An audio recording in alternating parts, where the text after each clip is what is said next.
Voyager. This is the Midnight Ocean Radio Show and podcast. And man, do we have a show in store for you tonight. We have the one and only Stanton Friedman joining us here in a few minutes, but we'll take care of a little bit of housekeeping, a little bit of house cleaning. Before we do that, if you're watching us on Facebook, make sure you hit that share button. Let everybody, your friends, your family know about us. That would go a long ways. We would deeply appreciate that. Of course, you can follow us on Twitter at the MN Ocean. We promise we will not spam you. And of course, if you're watching us for the very first time on YouTube, make sure that you hit that subscribe button. That helps us out as well. And right before, as I said at the beginning of the show, we have the one, the only Stanton Friedman. You know you're doing something right when Stanton shows up on your show. And I am greatly appreciative of that. The powers that be. But let me give you a little bit of background for those that don't know who Stanton is. Mr. Friedman he's a nuclear physicist, a lecturer, received his BS and MS degrees from the physics department at the University of Chicago in 1955 and 56. He was employed for 14 years as a nuclear physicist by such companies as GE, GM, Westinghouse, TRW Systems, Aerojet General Nucleonics, and McDonnell Douglas, working in such highly advanced, classified, eventually canceled programs as nuclear aircraft fusion and fusion rockets, and various compact nuclear power plants for space and terrestrial applications. And we'll get into a little bit more of his bio, I'm sure, as the night progresses. But let's get the one and only Mr. Friedman on the line. Hey, Stanton, welcome to the show. I'm glad to be here, despite the hour. I do appreciate it. Sometimes I wonder. People criticize me, and they're like, "Why don't you do a daytime show?" And it's like, it just doesn't feel. I've done a couple of daytime show, and it just doesn't feel the same with the subject matter and the topics that we're talking about. But I know it would be good for ratings and listenership and everything, but it just doesn't fit. You know, it's almost, but not quite. I understand that. I do lots of radio shows, and for some reason, I too prefer the evening. Although sometimes doing coast to coast, for example, when it's 2 a.m. to 6 a.m. my time, that's not the most comfortable way to live. No, it does. I mean, there's a routine. I mean, even with me, even though this is my show, it's my routine is basically I go to bed at 4, wake up at 10 in the morning. I'm up for a few hours, and then I'm back in bed by 5, and then 5 to 8, and then I get up and come into the studio. I mean, you got to train. You almost have to train your body for that to be able to sustain, doing 4-hour shows and 5 nights a week. And then at the first of the year, we're going to go to 5 hours a night. Oh my goodness. Yes. My goodness. Yeah. We're going to go head to head. I don't want to call it competition, but we're an independent, unlike some of the other shows that are out there who are carried by, syndication, different, Clear Channel and those guys. So we're an independent. So we offer for those independent radio stations an alternative. And part of the requirements were, we would have to meet the overnight. They don't want to buy half a show. They want the full 5 hours. So yeah, you got to do what you got to do. That's what, as you know, you got to pay the bills. People say, when you going to retire? And I say, why should I retire? I like my boss. I enjoy what I'm doing as long as I'm healthy. Let's keep going. That's what keeps me young. Yeah. Well, I say young. 82 is not young, but young enough. Man, you sound great for your. It was funny because when I was talking with Kathleen, she reminded me, and I was like, "Are you kidding? No, I wish I sound half as good as you at 82 years of age." Well, thank you. Yeah, I mean, Art came back at 70, and I don't want to say it almost killed him. But unfortunately, some knucklehead out there almost killed, So yeah. But no. sorry about that. Yeah, I miss it. I guess that was when I said, I got to get back into radio. Someone's got to, bring good quality shows back, that's not corporate, that's not tied to a corporation. And I have no red phones here, so we can talk about anything you want to talk about. I don't have to worry. Okay. Don't have to worry about the phones ringing and telling me to back off because some corporate sponsor's not happy with me. So. Oh, you mean they would do that? Come on. No. And I know. I used to, in my early days of radio, and I would be amiss without giving a shout out to my real good friend who is over in Ireland right now representing our old alum, Middle Tennessee State University, Michael Fletcher. He's doing a sabbatical there, digging up ancient in Ireland, digging up. What a gig.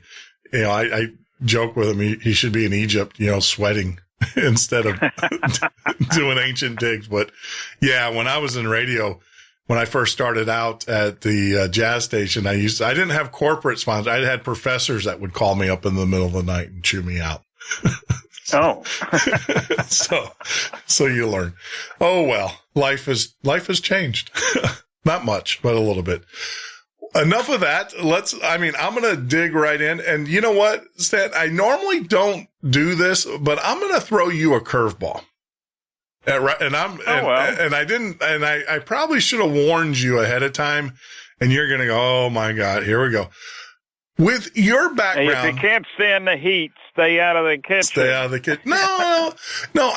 With your background, for those, as we said earlier in your bio that you're obviously known for your UFO research and science and all that, but you're also a pretty well known, in the field of physics and nuclear energy and nuclear propulsions and things of nuclear nature. That's what you went to the University of Chicago for. Yeah.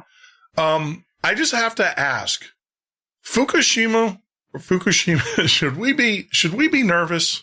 Should we be, concerned is one thing, but should we be nervous? I wouldn't be, and I'm as aware as anybody of the potential dangers of radiation, and I was in radiation shielding. That was my primary concern, protecting people against radiation, Yeah. And, there was a practical reason. I worked on high-performance systems, and the weight of the shield becomes very important.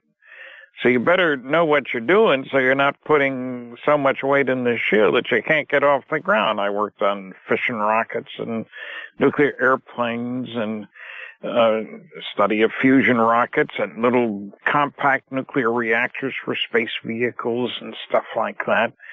I resent the fact that nuclear doesn't get its due. The recent rocket that went past Pluto took 9.5 years to get there. And I was amazed when I was looking at the press coverage of that there was no mention at all that the source of energy for those 9.5 years was nuclear, the radioisotope thermoelectric generator, which uses plutonium-238. Not fissionable, I might add. But, you'd think that would have been mentioned somewhere along the way. Yeah. And it's almost as if the SETI community, silly effort to investigate those guys, as I call them, you thought it meant search for extraterrestrial intelligence. Nah. Anyway, those guys act as if they didn't know that all the stars produce their energy by nuclear fusion, and that you can use nuclear fusion for deep space propulsion. I worked on such a study in 1962, mind you. And the bottom line, this was a $9 million Air Force study, sponsored by the Air Force at Aerojet General Nucleonics. And it was done under the direction of Dr. John Luce, who headed the fusion work at Oak Ridge. And, our bottom line was, to put it simply, if you can go, all it takes is dough. It won't be cheap. And I find that most people are simply unaware of how much money has been spent on advanced research and development programs, not in academia. The professors seem to think, Oh, the only place you do research is in an academic setting. You publish in a peer-reviewed journal, and that's it. And that's absolute nonsense. They also think that governments can't keep secrets, which is one of those weird, where'd you get that idea? Well, they never had a clearance, so they don't know about security, I guess. But, when I was working on nuclear airplanes for GE in Cincinnati way back in between 56 and 59, in 1958, we spent $100 million. We employed 3,500 people, of whom 1,100 were engineers and scientists. Now, $100 million was a lot of money in 1958. Yeah. Some people would say it is now, too, but, pocket change. But anyway, that was a major program. Lockheed built the stealth aircraft. They only spent $10 billion over 10 years in secret. I get a kick out of the guys who think you can't keep secrets. There's, the Manhattan Project was one example, and something many people don't seem to know is that to separate uranium isotopes, because you want lots of U-235 and minimize the amount of uranium-238, they built a gaseous diffusion plant that was 1 mile long, and they pumped uranium hexafluoride gas through little holes in nickel sheets, and by the time it came out, it was slightly enriched in U-235 because it's lighter than U-238. So when you pump it, pressurize it, it gets a little richer as you go along. You put it back in, you do it again, and the point I'm getting at is that you can get to 80-90%, but more important, we were using 5% of all the electricity produced in the United States. This was during the war, mind you, in secret. In secret, yeah. And 5% was a heck of a lot of energy, believe me, when we had to build tanks and planes and, do all that sort of stuff.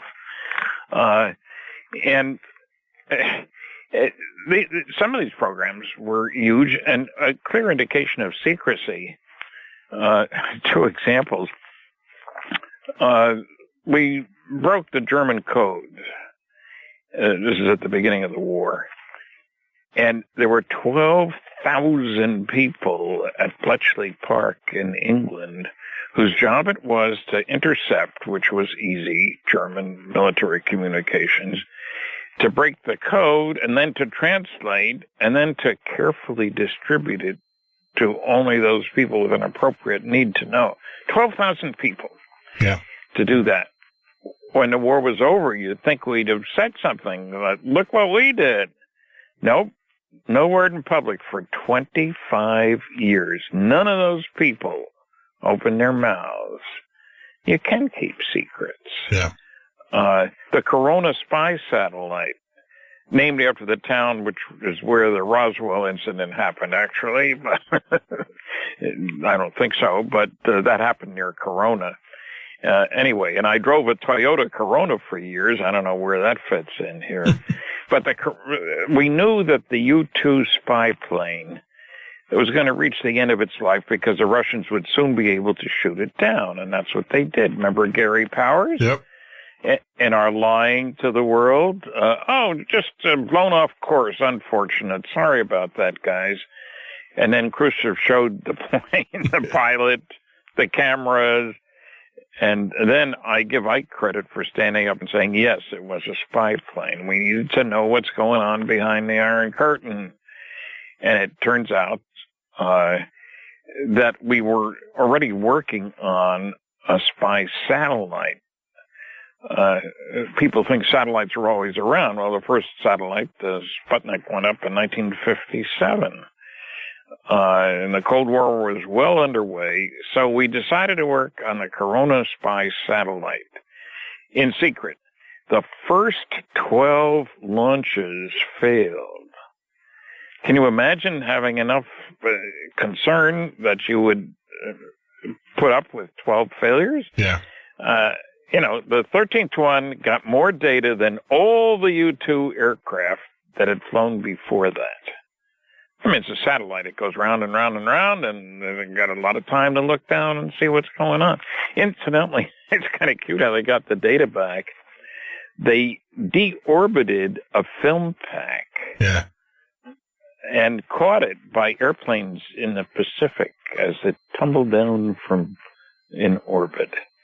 That's kind of neat. You know, what's your job? Well, I got this big net, see, and I pick up this spy stuff. Well, the important thing about keeping secrets is there's no mention in public about the Corona spy satellite for 30 years. And there were a lot of people involved. I mean, satellites don't come cheap, and they involve a lot of people reducing data and, you know, reloading film and doing all that sort of stuff. So I get a kick out of people who try to tell me that governments can't keep secrets. Dr. Tyson, the astronomer from the Hayden Planetarium, publicly stated that the proof that the government can't keep secrets is how much we know about President Clinton's genitalia. Think about that for a minute. It's pretty funny. Dr. Seth Shostak of the SETI Institute, he and I have debated on another late night show. We each heard each other speak on, we both got a free trip from Southampton, England to New York from UFO Magazine in England. And we each attended the other guy's lectures. We were cordial to each other. You know, what are you going to do in the North Atlantic in December? Yeah. Not very exciting. Anyway, in the course of my lecture, I mentioned 5 large-scale scientific studies, and I asked the audience, we had a few hundred people, how many of you read this? It's funny, Seth never raised his hand for any of the 5. And then later, we debated. I challenged him to a debate, and he accepted. And I won the debate 57% to 33%, and 10% said, I don't know who won. And now, I will give him credit. I called him after that and asked if I could send him my book, Flying Saucers in Science. You know, give me an address, and if you don't want it, I won't send it. Sure, so he gave me an address, and I sent it. And months later, he said that he had a copy in the course of a discussion on a radio program. He had a copy on his nightstand. No indication he ever read it, because he's got an article out this month. The current issue just came out yesterday, really, of Scientific American, in which he says, you know, there's nothing to UFOs. And he makes a lot of statements, no reference at all to any of the evidence. Yeah, yeah. And I find that terrible. I mean, I believe we should have facts in hand before putting mouth in gear, especially about something controversial, you know. So it's kind of a strange world. And I got there by thinking about the fact that all the astronomers know that nuclear fusion is what powers the universe. Every star, including ours, the sun, that's not a mass of burning gas, although that's what we thought it wasn't in the 1920s. In 1938, we figured out that it was nuclear fusion that was producing the energy. And, you know, it only took 6 years after the discovery of the neutron by accident. I mean, neutrons have been around a very long time, billions and billions a year. Yeah, yeah. In 1932, we discovered the neutron. And fission and fusion both came to light, really, in 1938. And the reason I bring this up is we know of a huge source of energy that can be used for propulsion, nuclear energy. You know, E equals mc squared. C squared is a very large number. M is mass. Not much, but C squared, that's a big, big number. Yeah. And the point is, it's not that nuclear offers you a little bit better, a little bit more per pound. Let me go through a quick sequence. In 1944, a big bomb carried by big B-29s released the energy of 10 tons of dynamite. One bomb. One bomb, yeah. They called it a blockbuster. Well, the next year, 1945, we went nuclear. first atomic bombs had the energy of about 16,000 tons of dynamite. So we go from 10 to 16,000 in a year. Now, that was nuclear fission, uranium and stuff. In 1952, we went for the big guys. We exploded our first fusion device, an H-bomb, if you will, H for hydrogen, most abundant substance in the universe and the lightest one. That's very handy if you're building a propulsion system. Anyway, the energy released was only the equivalent of 10 million tons of TNT. Yeah. So we go from 10 tons in 44 to 16,000 in 45 to 10 million in 52, and the Russians within the next 3 years released one that had the energy of 57 million tons of TNT. Wow. That's mind-boggling, and it's perfectly clear. I worked on a study in 1962 that you can use fusion for propulsion. Yeah. If you want to spend the dough, it's not going to be cheap.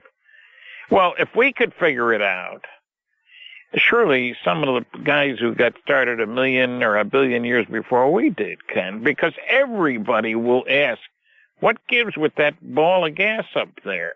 Yeah. And it ain't going to be chemical burning, man. It's going to be nuclear fusion. So, and the funny thing is, the SETI guys, most of them are astronomers, they know perfectly well that fusion is what produces the energy of the universe. But they never look at it scientifically, even though there have been published papers about it. Yeah. And remember, the basic rule, don't bother me with the facts. My mind's made up. My mind's made up. Well, I think science now is agenda-driven. And it's, you know, and it's he who has the 1900, Yes. and it's he who has the $1,900 to submit the paper. I mean, I had a good friend, and you know Robert, Bob Zimmerman, on the show, and he actually published, this is sad. This tells you the state of affairs, and scientists like yourself should just cringe when you hear this. But they actually took a computer generated paper, and it was all hogwash. There was nothing. It's on, if you go to Bob's site, they submitted it for peer review. It got accepted, and it was going to be published, of course, if they could come up with the $1,900. Well, what's $1,900 between friends? Yeah, I mean, after all. Yeah, but it was just funny. I mean, science now has become, you know, it's agenda driven. It's, you know, what do I have to, you know, before, and we're going to get into this. We're going into a break here in a minute, Mr. Friedman, but before it used to be, you know, here's a problem. Let's come up with a solution. And now it's like, let's create a problem so we can then come up with a solution so we can get, well, let's create a problem. Or, you know, propose a problem out there. We can get funding, and for that funding, we will propose a solution. And it's a never-ending solution. Well, yeah, when we come back, I got to tell you about a paper published last month that's exciting. Yeah. So we'll do that. But so you're telling me in a nutshell, do not be worried about what's going on in Fukushima and stuff. I mean, no. This is stuff that's been around. And I've always wondered, it's not like we created this year. I mean, it's been around forever. It's just that it's in its purest form. And, well, that's right. The sun's been going away, and, well, to give you what's changed is that with the Kepler satellite, we've been looking for planets, and there were people who were saying not too many years ago, there ain't no other ones besides here in the solar system, and we're on top of the heap. Wow, look at us. Yeah. And the Kepler says that there's between 1 and 1.6 planets per star. Now, putting that on the local level within a mere 100 light years of here, and the galaxy is 100,000 light years across, so just down the street. We got 10,000 stars. That means about 10,000 planets. Yes. It is mind-boggling. And we're going to, get into that. And obviously we know where you stand on some of it. And I want to clarify when we get back from the break, I do want to clarify a misconception that a lot of people, and it didn't dawn on me until I was talking with Kathleen and some other researchers not too long ago. I think a misconception about our guest tonight, Stanton Friedman, and I'm going to let him sit on that one for about 4 minutes when we come back from break, and I'll explain a little bit more. But you're listening to the Midnight Ocean radio show and podcast with our very special guest, Mr. Stanton Friedman. Hang in there. We'll be back in 4 minutes. This is the Midnight Ocean with Jeff Norton on the Paranormal State Radio Network.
Midnight Ocean with Jeff Norton on the Paranormal State Radio Network.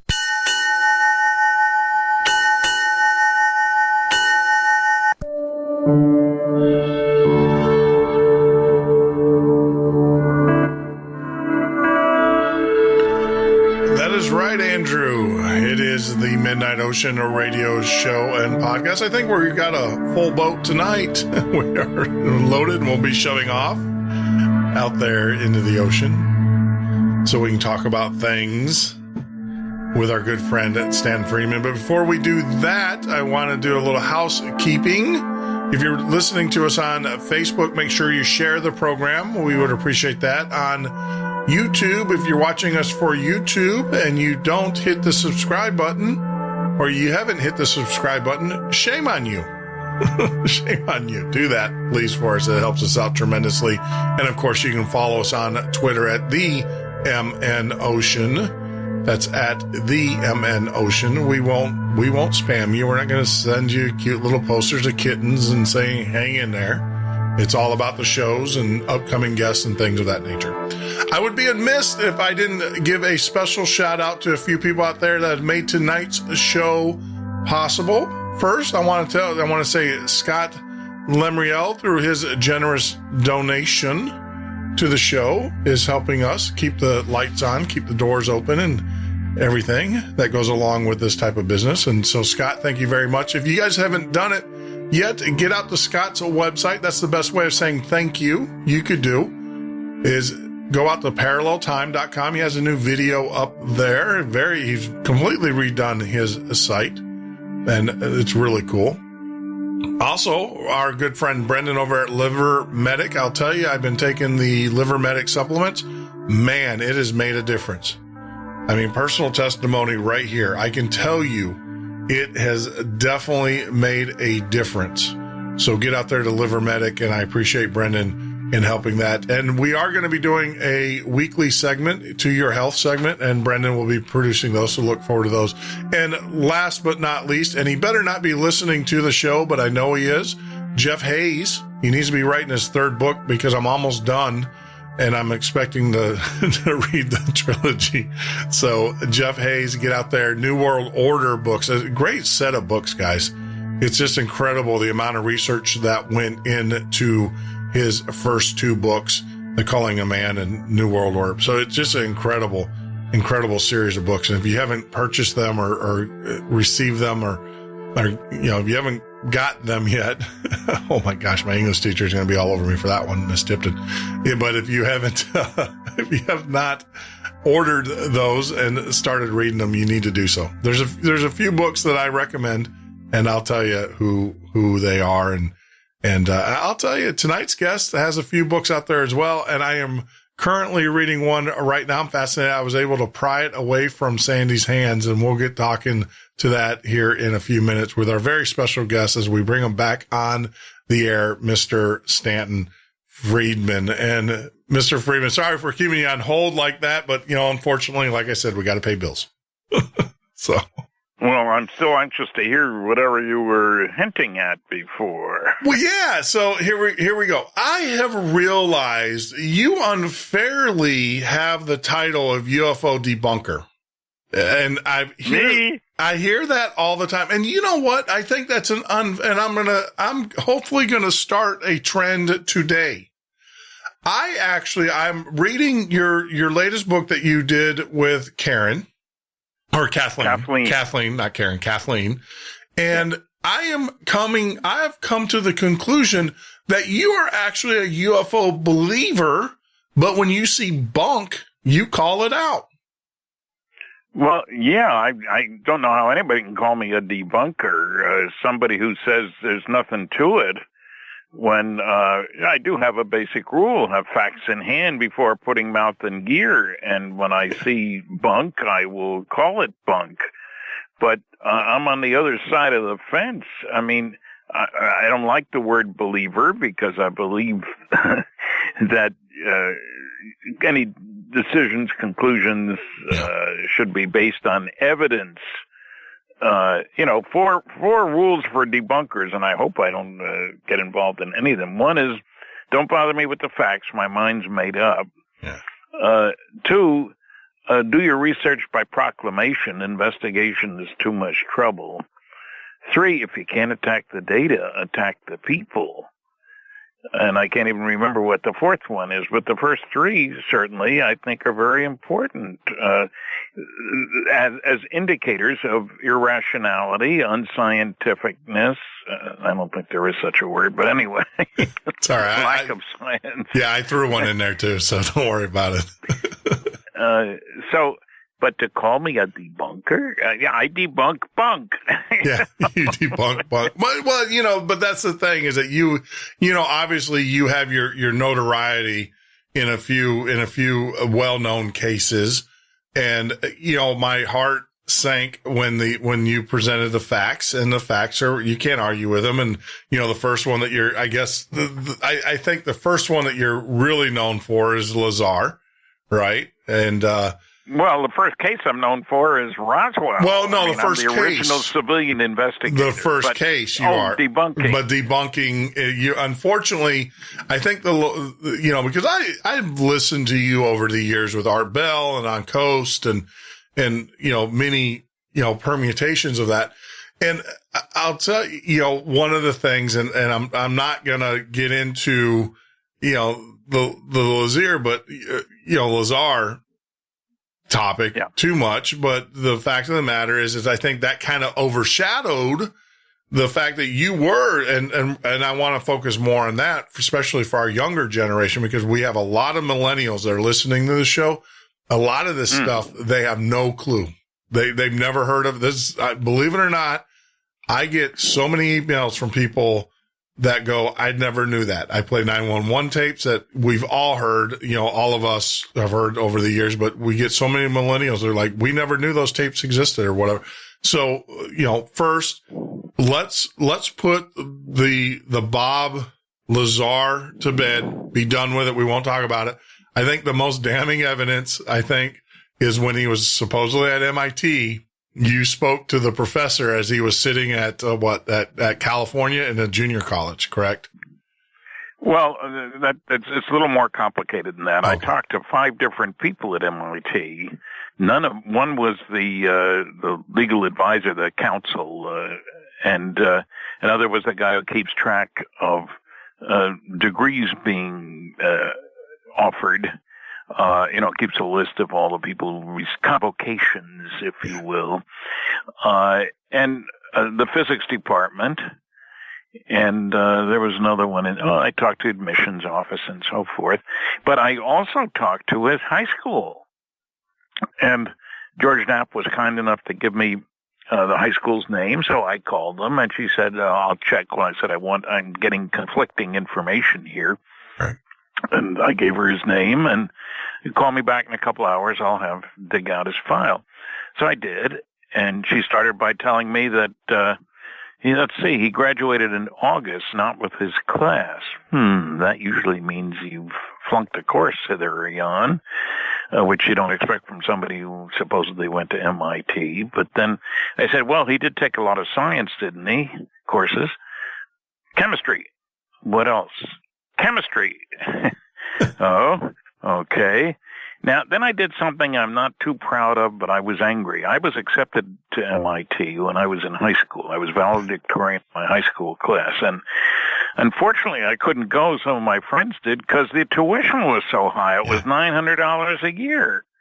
And now it's like $28,000 or something. Yeah. Well, that's $28,000 So I was quarter. resentful. Yeah. Well, okay. I was resentful. And I said, well, he was valedictorian, wasn't he? He never claimed he was valedictorian. Uh-huh. I made that up. And she said, no. And I said, well, he was in first 10 in his class? No. First 20? First 50? No. She's starting to laugh now. First 100? No. And then she told me he was like 265 out of 360 in the bottom third of his high school class. Now, there ain't no way you can get into MIT being in the bottom third of your high school class. I also checked with Caltech, and they never heard of him. But then in Rachel, Nevada, that our fair city, Rachel, Nevada, out near Area 51, He was giving a public presentation, and he was being asked questions. He didn't give a lecture. And one of the questions was, can you name some of your professors, please? And he said, well, let's see, Bill Duxler, he'll remember me from Caltech Physics. Okay, well, I had already looked in the American Physical Society directory and the American Nuclear Society directory and the American Institute of Aeronautics and Astronautics directory, and I'm a member of all three. No Bob, but I did look, and there was Bill Duxler. Okay, he taught physics. So I called him, and it turned out, yes, he taught physics, and it was in Southern California, and it wasn't too far from Caltech. It was at Pierce Junior College. And he said he never taught at Caltech, but he got a little upset that Bob was using his name. Yeah. So he checked, and Bob had taken a course under him, a night school course, at the very same time when he was supposedly at MIT, 2,500 miles away.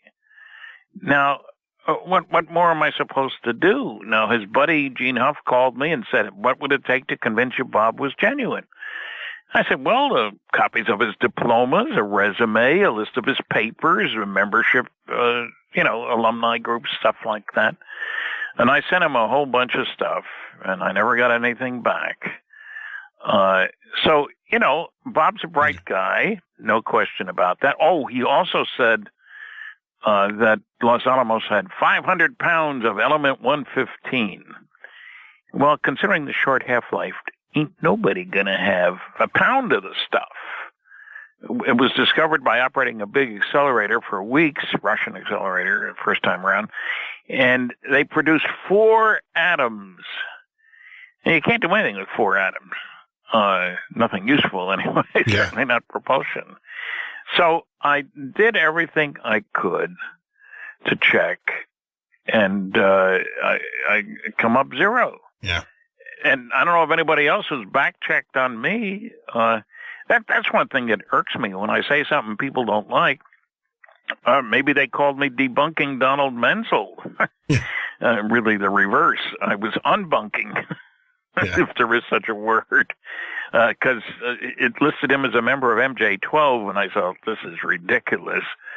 How could a guy who's written 3 debunking books, one of which was translated into Russian, mind you, be a member of a team that knew all about Roswell and alien bodies and all that sort of stuff? But I checked and found that his papers were at Harvard.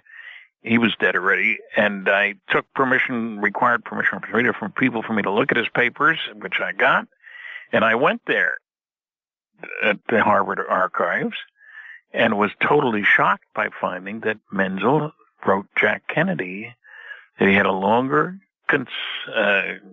involvement with the National Security Agency of anybody in the country. 30 years. When we are properly cleared to each other, I can tell you more. They knew each other well. They even had breakfast together on occasion. So that came as a shock. But I've had people say, oh, he couldn't have led a double life. I wrote a paper, The Double Life of Donald Menzel. And none of those people have gone to Harvard and checked out the papers. I mean, you want a double life, I'll give you the names of 3 Englishmen, Burgess, Philby, and McLean. What was special about them, they all worked for British intelligence and turned out to be Russian spies. Yeah. Yeah, that's a double life when you're in British intelligence and you're a Russian spy. And we're finding more and more, and that's, how do I say it? I think that will be a later topic, because I think someone asked me today, actually, came up in a conversation about infiltration and how can this person, infiltrate this organization? MUFON is the organization. And I said, it's very easily. They do it all the time. They live double lives. I mean, they're debunkers or they're whatever. And come to find out that they're on the payroll for some other agencies. And there's been a few cases like that, i.e., we're finding out more and more about Mr. Bigelow, right? And his. Well, I have a great respect for Mr. Bigelow. Yeah. I do too. But great guy to deal with, and I got a research grant from him. Yeah. I think the first one that he put out. And, there are aspects now. Bob is not like the rest of us. He's a billionaire. That makes a difference. And we cut our own throats in ufology when Bob was supporting QFOS, Center for UFO Studies, and MUFON. And at that time, what was the third? Well, I guess it would have been, was NICAP still around? I don't know. It doesn't matter. Yeah, NICAP. And then he had the organization that he funded when Knapp went out to Skinwalker Ranch. I think that was. Yeah, right. Yeah. Yeah. But he was, there were meetings at which we were all supposed to submit research proposals. And Dick Hall, who was an officer of MUFON, Bob wanted to be at those meetings. He was putting up the dough. Yeah. And Dick Hall said, "Oh, no. We just want your money." And at some point, Bob said, "The heck with it." Now, I must admit, on my research grant, he wanted to know if it'd be okay if he went along on the trip. We were going out to the plains of San Agustin in New Mexico, where there was a crash, despite what some people will tell you, at the same time as the Roswell crash. And Bob would be a fly on the wall, as he put it, and he was. Mm-hmm. I mean, he was paying the freight, but he stayed in the same crummy motel room that, we each had our own room, but at a motel in not far from the plains. And he was there for my investigations and so forth. And I had no complaint. He wasn't trying to push me in any particular direction. He wanted the facts. Yeah. So yes, he did buy stuff from John Carpenter. He did put up files and collect stuff and so forth. Some people don't like that. Yeah. But I wish that Dick Hall had kept his mouth shut. He's dead now. He can't come back at me. And that Bob had continued to fund those agencies, we would have, through the three groups, we would have had a lot more data than we do. Yeah. So, I'm not saying I agree with everything he ever did, but I've spent time with him, and I was very favorably impressed. Not because he made $1 billion. Your good judgment tells you don't think it was out of malice or anything like that. It was just the fact that, No, that's right. Okay. And that's fair. I learned a long time ago, especially when you deal with wealthy individuals, and you go to them, there's an old rule that a good friend of mine at the CBOE in Chicago Board of Stock, the exchange used to tell me, he who has the money makes the rules. And he never interfered with me. Yeah. And I'll say one thing. It was sure nice to deal with somebody who could make decisions quickly. Yeah. Couldn't we take a helicopter to go out there, because it's a long way from Albuquerque and time is valuable and all that sort of stuff? I said, okay, let me check. I called the airport in Albuquerque and got information. And I forget, it was $2,000 or $3,000. And I called Bob and he said, yeah, let's do it. Yeah. And when I put together the proposal, there was a check in the bank at the end of the week. He said what he would do, and he did it. And he did it. And he would make decisions so that you didn't have to wait around, next month they'll let me know. I wanted, with regard to Gerald Anderson, I wanted to have certain documents looked at. And he asked, you're going to have those evaluated? I said, well, I'm going to check and see what it costs. Sure. So I did that, and I called 3 different organizations, and they each gave me the name of the same company to validate the documents. And I sent them I told Bob it would cost a couple $1,000. Let's do it. So I did it, and, got the check. And it's nice when you can work that way and strike while the iron is hot, instead of having to wait for a committee to meet 3 times over a month and a half. Yeah. Yeah, no, there is an advantage to having a doer on your team. Well, not only a doer, but a person that can back it up, because, these investigations, and I'm sure we'll get into those. They cost money. There's a lot of you traveling back and forth, just doing the research that you did on Bob Lazar. I'm sure, that was a significant amount of money, and you were flipping that bill. Yeah. Well, that's right. And it does cost money to do research. And the thing is, you want firsthand evidence. I go to archives to validate. I've been involved with Operation Majestic 12 research. And I'm one of the few people who stands up. I did a whole book, Top Secret MAJIC, MAJIC, of course, about it. And I went to libraries, archives, and I get people making arguments. I mean, the funniest line in my lecture is when I show Phil Klass's check to me for $1,000 for proving him wrong about the typeface on the documents, on one document. And the crazy thing is, I didn't find out until a little bit later. He claimed that that the only typeface used by the National Security Council was Elite type, and this Cutler Twining memo was a large pica type, so therefore it had to be phony. He would pay me $100 each for every genuine document done in the same size and style type, up to a maximum of 10, and I had 60 days. And I went through all the routine. I mean, I knew that they used pica type because I went to my file drawer and I had documents that used pica type, but they didn't meet all this criteria. And so I was going to the Eisenhower Library. I went there. I found 14 right away, made copies, sent him a check. He set a limit of 10, unfortunately, or I'd be wealthy. He'd pay for 10. And I sent him an invoice for $1,000, and he paid me and got madder than hell when I showed a copy of his check in my books at my lecture. Well, I mean, a deal's a deal, right?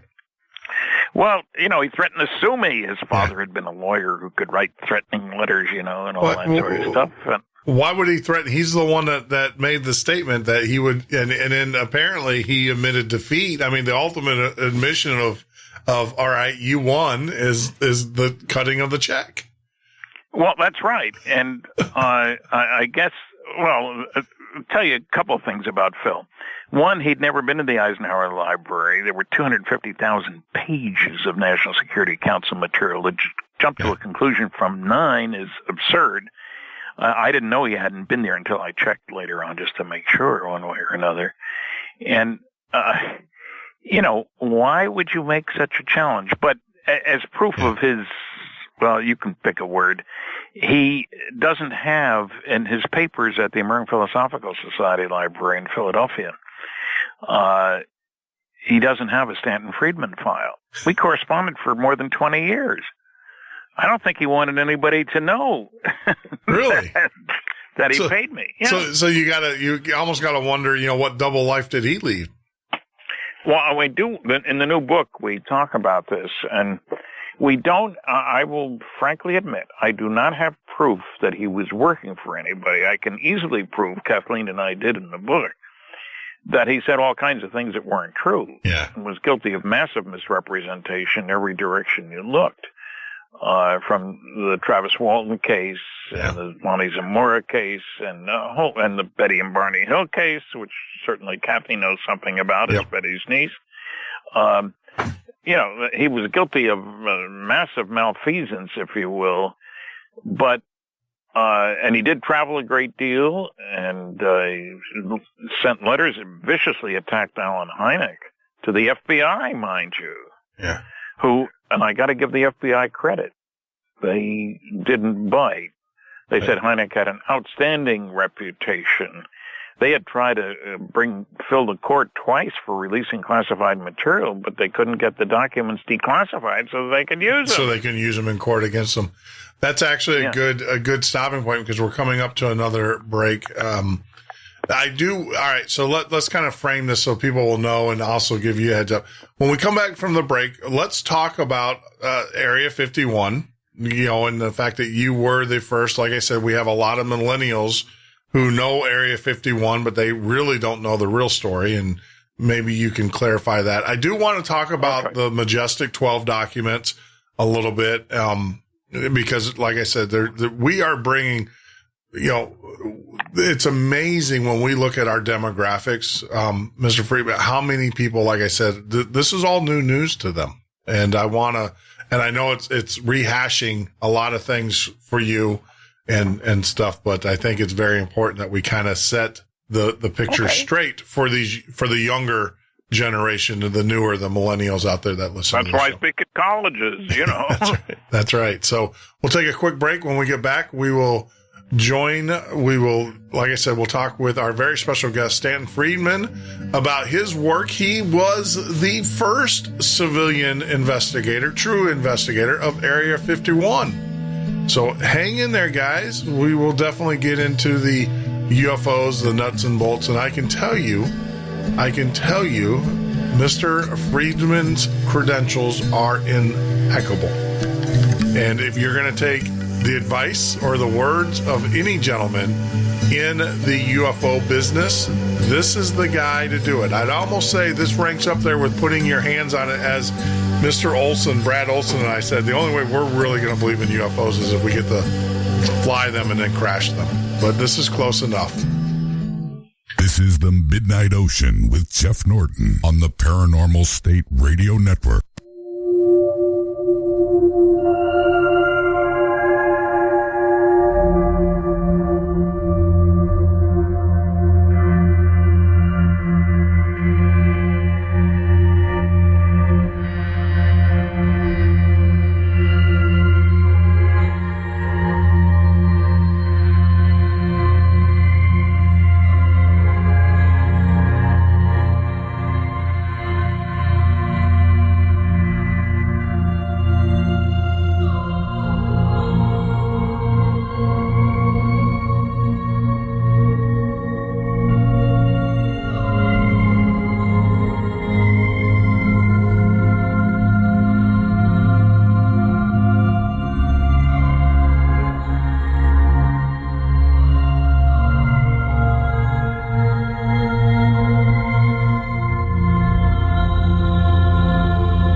Midnight Ocean with Jeff Norton on the Paranormal State Radio Network.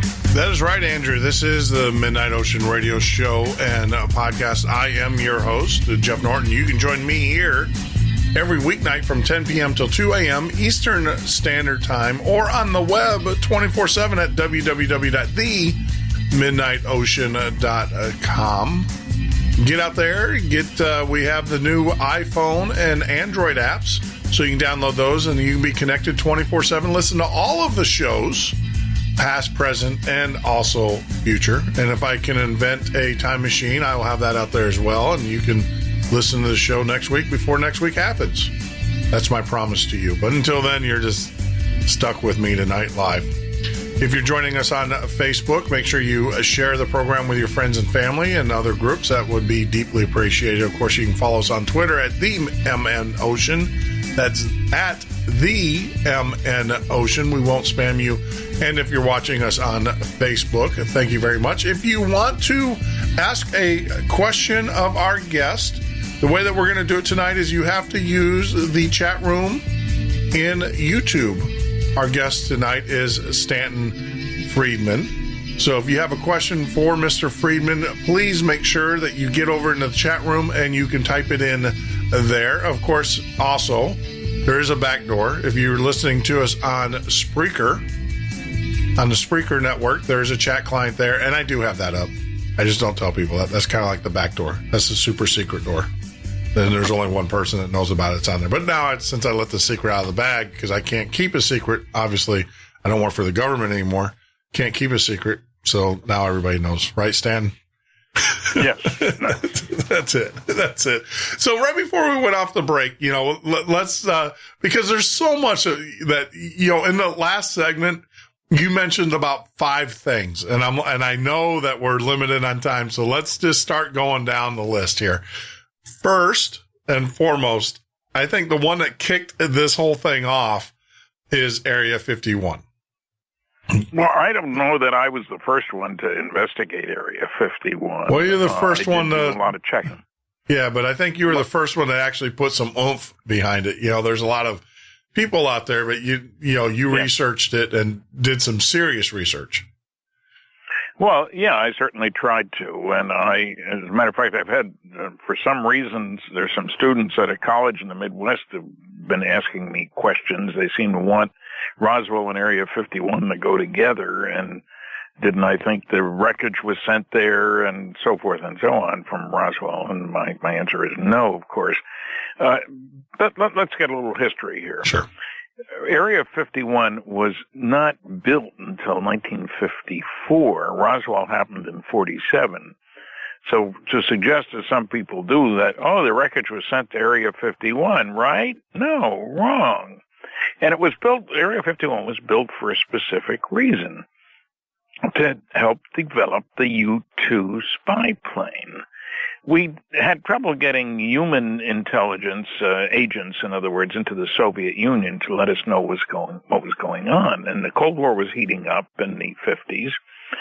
And so the Area 51 was built, set up, established as the place to develop a spy plane, which turned out to be the U-2.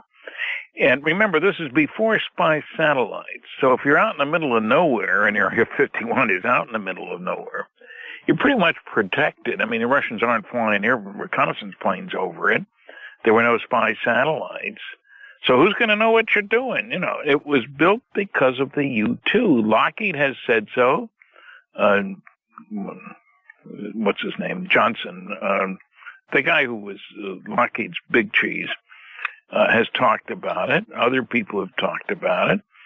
And the idea was you need a base that nobody has access to. I mean, I've driven by Area 51, but I certainly didn't go inside. And some people think that, we're American citizens, we have a right to go anywhere. That's not true. There are all kinds of places that you can't get into. Yeah.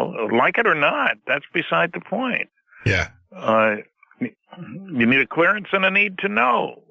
And if you don't have both, too bad. Yeah. I mean, usually, I certainly don't have either. Usually I'm not going to argue with guys that have guns that are going to sit there and pull. Yeah. It's amazing, these knuckleheads. And I don't want to say knuckleheads because I'm still willing. If someone wants to fly a plane over Area 51, and if I can bail you out, call me.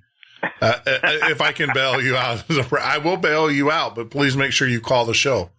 That was a classic Art Bell move. But yeah, I mean, there's just, you're absolutely right. There are places in which we as civilians just don't need to, and those are usually demarked by guys with guns.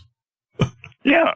And strong security controls. The same thing at Wright-Patterson Air Force Base. It's a huge base. At one time, 20,000 people worked there in Ohio. But I had a clearance, and I was there to work on a contract that I had to look at Soviet nuclear technology for space applications. And I don't even have a copy of the final report because it was too classified. But I went there a dozen times, or more than that maybe, but and usually talk to the Blue Book guy at the same time. But there were all kinds of areas there. My work was classified, but there were all kinds of airplanes there that I couldn't go. You needed an appropriate mark on your badge. So people think it's easy to get access to stuff. It is not easy. And they're not casual about letting you in. I've been at Oak Ridge National Laboratory. I've been at Los Alamos. I've been at Sandia and a number of other places. And you can go to see these people in these places, period. End of report. Yeah. It's not a blanket admission to anything you want to see. Let's look around. It doesn't work that way.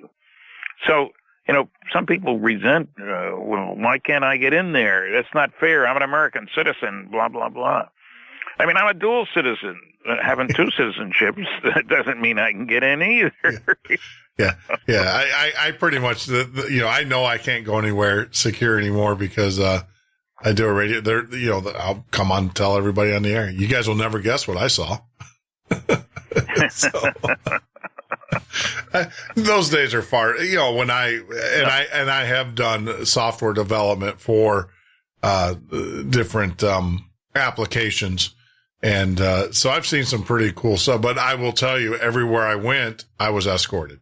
I was not, I did not have free reign and could walk around. There was always someone with me, if not actually two people with me. And, at all times.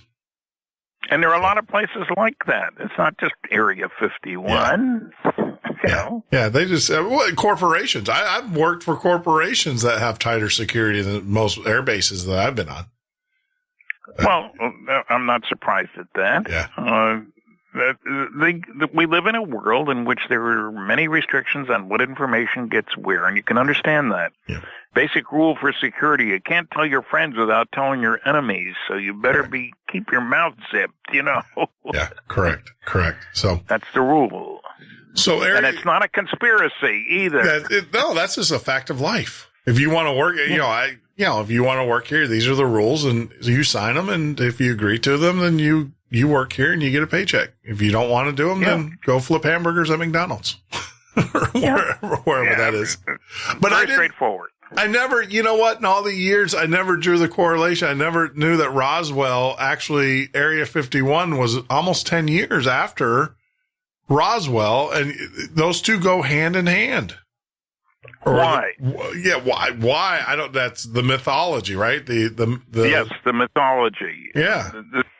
I've had a number of people tell me, and these students are sending me questions, didn't the stuff from Roswell go directly to Area 51? There was no Area 51 at that time. It didn't exist. And, and there's a difference between working on a high-performance spy plane, namely the U-2,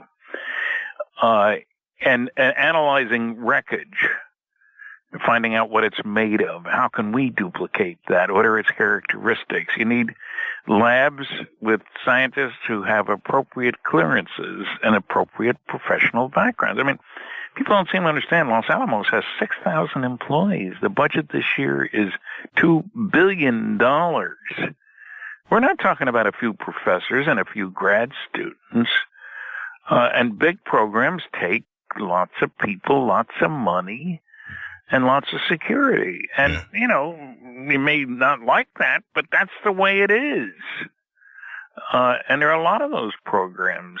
I mentioned a couple, but there are a heck of a lot more. And it's understandable. People say, why would the government hold back stuff on UFOs? Because we don't want the Russians to learn, and the Chinese and so forth, to learn what we have learned. They're not putting anything out on the table. Why should we? Yeah. And there's also a few little problems, like what would be the effect on religion if the story came out? Yeah. After all, there are still some fundamentalists saying that the world was created 6,000 years ago, and Pat Robertson says all the intelligent people in the galaxy are here on planet Earth, and this UFO stuff is the work of the devil. Yeah. You know, I don't buy it. Yeah, I don't. I don't think the government really cares about your religious beliefs. In other words, I don't think. I don't mean that. I meant they realized that there would be a lot of kickback from people who may think that finding out that aliens are visiting upsets their picture of God and Jesus and and everybody else. Well, and are they ready for the upset? But I'm thinking under their current temperament and what's going on now, I actually think the government would come out and say, "Hey, look, there's aliens," just to make you a little bit more leery. I mean, because there is an attack on Christian, I feel, and a lot of people that I talk to feel that there is a general attack on the Christian belief system. So what else? If they really wanted to rock the ship, right? What better thing to do than say, "All right, full disclosure, yeah, there's been aliens. They've been around for a long time. Your God is not God." Well, yeah, like I say, they'd also have to admit that they've been lying for 70-some years. Yeah, I think anybody, though, pretty much assumes that the government's lying to you. I mean, come on. That's a given. I think, unfortunately, and it's definitely becoming more prevalent in this cycle than any other time. Well, yeah. So, it's nobody is surprised when you say it. After World War II, there were people who would object. After all, we just staved off the worst dictatorship in the world, Hitler and so forth, and democracy has been preserved, and this is the government we owe our survival to. And, a lot of people don't realize how close World War II was, how close we came to losing. And it was close. And spying certainly helped. And breaking the code certainly helped. And some of that involved disinformation. We tried to make sure that Hitler would think that we were going to attack Europe. He knew we were going to try to invade near Calais instead of at Normandy. Yeah. And so we even did things like put mail in the pocket of a guy who died, and we dumped his body off Spain, knowing that the Germans would get it. Correct. To give that impression that it was off Calais. And when we attacked at Normandy, the general said, "Send in the reserves." And Hitler said, "No, they're not really. This isn't the attack. The attack will be over there at Calais." Yeah. And waited too long. So lying was perfectly permissible. Yeah. You get the idea. Yeah. I mean, we hate to say that, but that's the way it is. Yeah. I mean, I think the greatest lie, and it's just coming out, well, it's not a lie. It was, you mentioned it earlier on at Belchley Park, the fact that they employed chaos theory, a form of chaos theory, because they said, well, wait a minute, if we show that we know, we have to be methodical on what things we act on with the information, because if Hitler or whoever knows that we have broken their codes, then they'll just add one more wheel, and then we'll be out, we'll be starting all over again. And we'll lose a lot of people because of that. That's right. Yeah. And so that the biggest deception, which was, I think, won the war, is the fact that we didn't tout what we had. And that was incredible. Well, the British, I don't think the Americans really knew what we had. I don't think the Americans weren't involved with that at all. It was the Brits. Well, they were the ones under attack too. So yeah. it was very important. It's nice to know when the Germans are sending their planes somewhere to attack you. Yeah. So, all right. So let's get back to Area 1 before we digress, because I tend to do that. So Area 51, Roswell, Area 51, the myth. Well, there is really an Area 51. Yes. But it certainly wasn't built because of Roswell. Correct. And it is very unlikely. They didn't have analytical work going on there. They had flight-related work. There's a difference between the U-2 and trying to figure out how a darn flying saucer works that isn't using jet engines or propellers or anything like that, and is made of materials that are pretty peculiar and so forth and so on. That requires analytical work. Yeah. In classified labs. And that's not the forte of Area 51. Perfect. Now, in your research, it is said that you actually spoke to, was it the grandson or the actual individual, the gentleman who had material evidence? Well, I was the first to speak to Jesse Marcel, who was the intelligence officer of the 509th at Roswell, which just happened to be the most, what's the word I want? The most classified, the most elite military group in the world. And why do I say that? Because they're the guys who dropped the atomic bombs. First in Japan, and then at Operation Crossroads. Everybody there had a high-level security clearance. They picked the best officers. And the competence of the officers, I should point out that the base commander, Colonel Blanchard, and somebody wrote a book saying, he was just a loose cannon. Well, he went on to be a 4-star general. That means 4 more promotions. And he was Vice Chief of Staff for the United States Air Force when he died of a massive heart attack at the Pentagon in the mid-'60s. And on his way up, he had thousands of nuclear warheads under his control at the Strategic Air Command. This is not a dink. Yeah. And certainly not a loose cannon. And Jesse Marcel, I was the first to talk to him. And it was strictly by accident, being in the right place at the right time. I was doing 3 interviews at a television station in Baton Rouge, Louisiana, to promote my lecture that night at Louisiana State University. And I had done the first 2, and the third reporter was nowhere to be found. Didn't have cell phones. This is 1978. And station manager's giving me coffee. He's looking at his watch. He knew I had other things to do. And out of the blue, he says, and there's nobody else around, the guy you ought to talk to was Jesse Marcel. And brilliant investigator that I am, I said, who's he? He handled wreckage of one of those flying saucers you were interested in when he was in the military. What? Where'd that come from? He's a great guy, lives over in Houma. I didn't know where Houma was. I found out later because I was there to see Jesse. But you ought to talk to him. We're old ham radio buddies. And I found out much later that Jesse hadn't told him anything about Roswell, but he had seen the articles in the newspaper in the New Orleans Post-Intelligence or what. And it was a strange name newspaper in New Orleans. And when I asked him later, what did Jesse tell you anyway? He said he didn't tell me anything. When I asked him about it, he said, I can't talk about that. But I had seen the article about him in the newspaper. That article, and I had one guy who later went on to be in the U.S. Congress in a sort of debate on television. Well, it couldn't have been a big story. After all, it was only in the Roswell paper. I had sent the station front pages from the Chicago Daily News and the San Francisco paper and the Seattle paper, a bunch of them. And apparently they hadn't given it to him to look at. It wasn't just in the Roswell paper. That's absurd. But it's one of those claims, don't bother me with the facts. My mind's made up. I don't suppose he was happy when I pointed that out on the television program we were on. Well, Jesse, because the classic, the picture that most people will see of Jesse is the one where he's holding up the weather balloon, right? Well, that's right. There were pictures. He was instructed by Colonel Blanchard. Let me back up. Sure. A rancher, Mac Brazel, was out doing his thing. He had, the night before, heard a loud explosion, didn't know what it was. This is not far from the little town of Corona.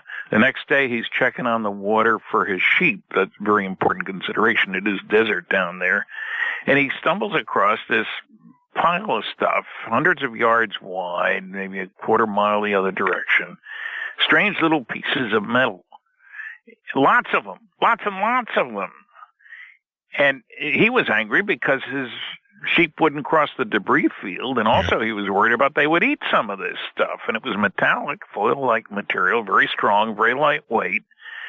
And so he brought some of it with him to the all-purpose store in Corona, where he did his shopping on Saturday morning, and showed it to the people. And he didn't have a radio. He didn't read a newspaper.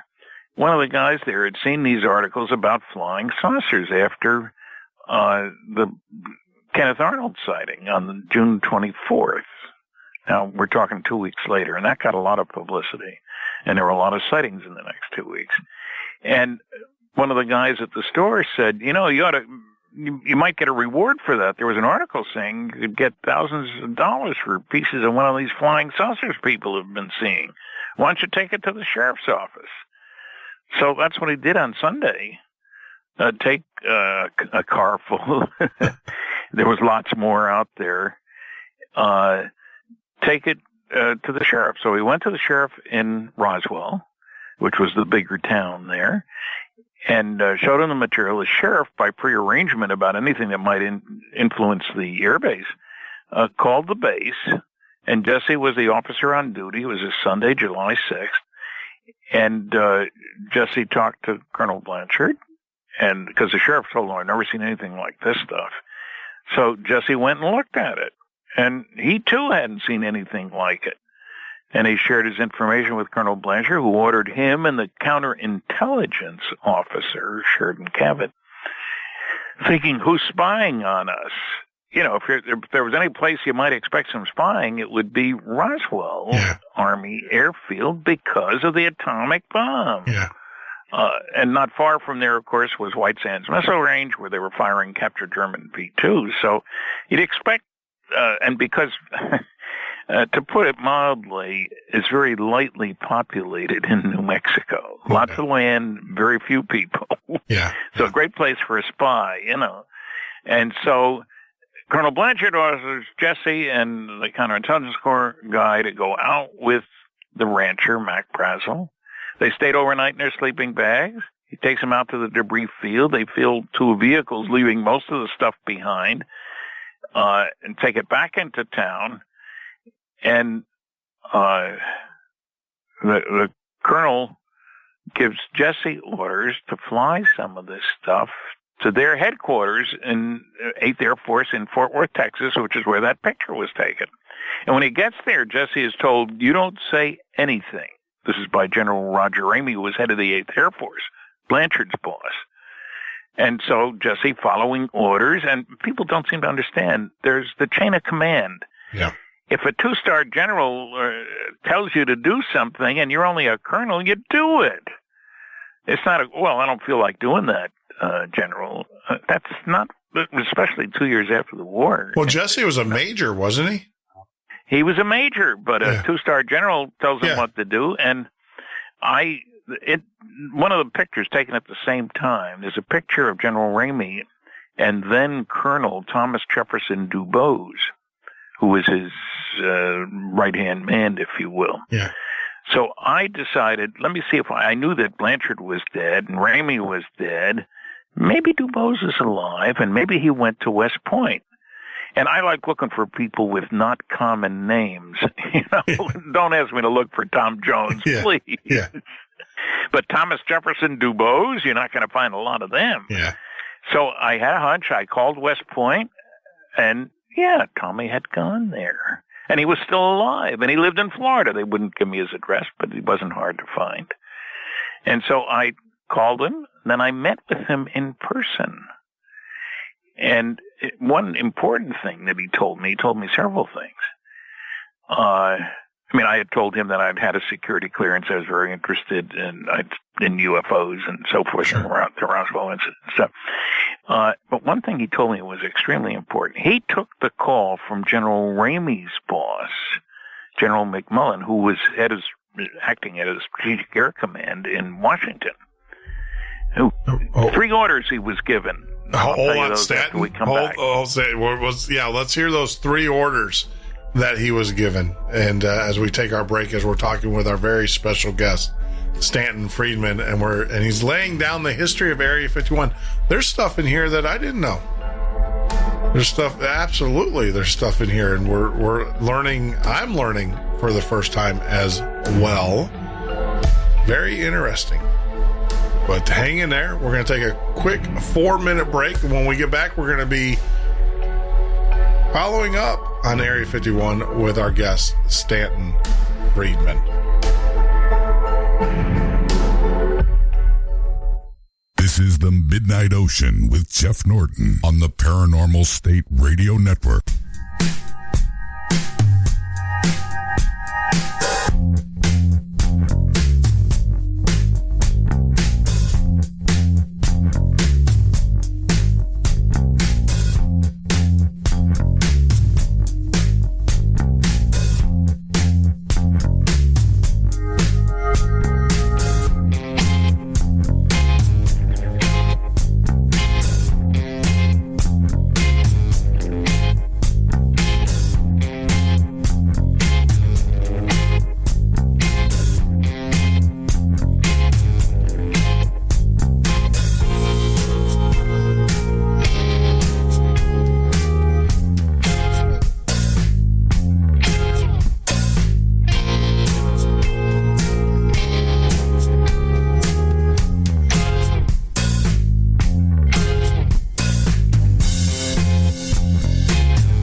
the Midnight Ocean with Jeff Norton on the Paranormal State Radio Network.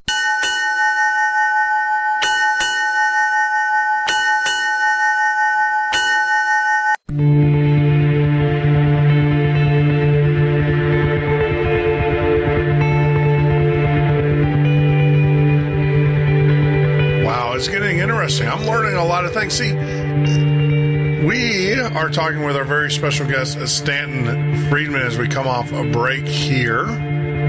But before we bring Stanton back on the line, let me recap from my understanding of what's going on here. We're talking about Area 51 with Stanton. And some of the misconceptions that I had, and I don't know if you guys did as well, it sounds like the government never knew this craft crashed in Roswell. It wasn't until the rancher, Mac Brazel, went and told them. And then, of course, then Major Jesse Marshall at the time, Major, if you want to know the picture, the classic picture, he's the one holding up the weather balloon. But it sounds like, as we talk with Stan, it sounds like that was a ruse that was put together at the behest of the colonel, his boss, Brigadier General Roger Ramey, and those guys. Just fascinating. Like I said, I always thought that when the aircraft or when whatever crashed, that our military was out there instantly. That they knew it. Yeah, it sounds like it was the rancher who had the physical, who went to the sheriff, then the sheriff then called, and wow. And you're looking at a significant, about 5 days between the it was less than that, maybe 3 days. 3 days. He went into town after he was prompted by the guys at the Corona General Store. Yeah. And so it may have crashed on the 3rd or 4th. He went in on the 5th on Saturday, and on the 6th he went to the sheriff and then to the base. Sure. So they had not been aware of it. Remember, where this happened was out in the middle of nowhere. Yeah, but I think that, like I said, the myth is that this thing, crashed. The government knew about it. They descended on this area, and they basically, field walked it and picked up every living part and said, "Oh, it wasn't a UFO. It was just a weather balloon." But that's not. Well, they didn't even. The word UFO was not even in use at the time. No, there's no question about the sequence. The rancher goes in, talks to the sheriff. The sheriff sends him to the base. Major Marcel talks to his boss because this stuff was really strange. And the boss, Colonel Blanchard, says, take our CIC, counterintelligence corps guy out, follow the rancher out. There's no way to tell anybody where this place was. It's not 3 blocks this way, 4 blocks that way. It's 75 miles in the middle of nowhere. Yeah. And they come back with this stuff, and it becomes quite obvious that this is weird stuff. And so Colonel Blanchard tells Jesse to take the stuff on one of our B-29s back to headquarters. This is from Roswell to Fort Worth, Texas, which is a few hundred miles.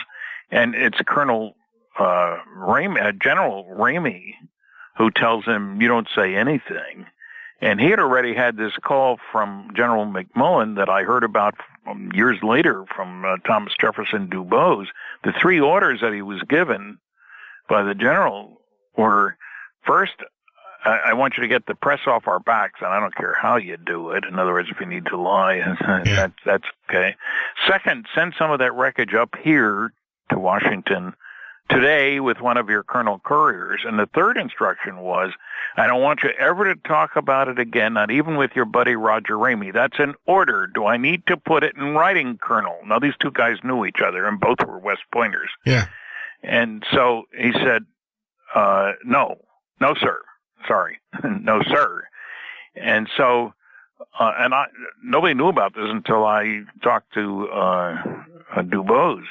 And I met with him in person twice, mind you, and he's in my movie Recollections of Roswell, which is available on DVD, which is firsthand testimony from 27 people involved with Roswell. So, things were moving along. And then after that, while Jesse was out in Fort Worth, there were search teams, and as one guy told me, it's like we vacuumed the desert. And one guy, you know how guys go around in the park with a stick with a nail on the end of it so you can pick up stuff and put it in the garbage and stuff? That's what he was doing, picking up these pieces. And he said you could hear this stuff unfold in the burlap sack that I was using. So that all followed on. But this was all, the cover story was in, and until I got involved, I was 47. Yeah. Till I got involved in the 70s, nobody knew about it. And I had one false lead, and it didn't get me anywhere. So it was only when I met with Jesse Marceau I talked to him. So when did the press, though, because wasn't there reports in the newspaper, in the local newspaper, that a UFOs crashed?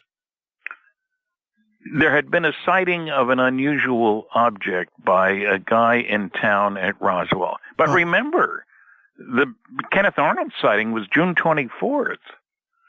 There were reports, over 1,000 reports in the next 2 weeks. This was, and they used the term flying saucer. They didn't use the term UFOs because Kenneth Arnold said they flew as a saucer would if you skipped it across the water.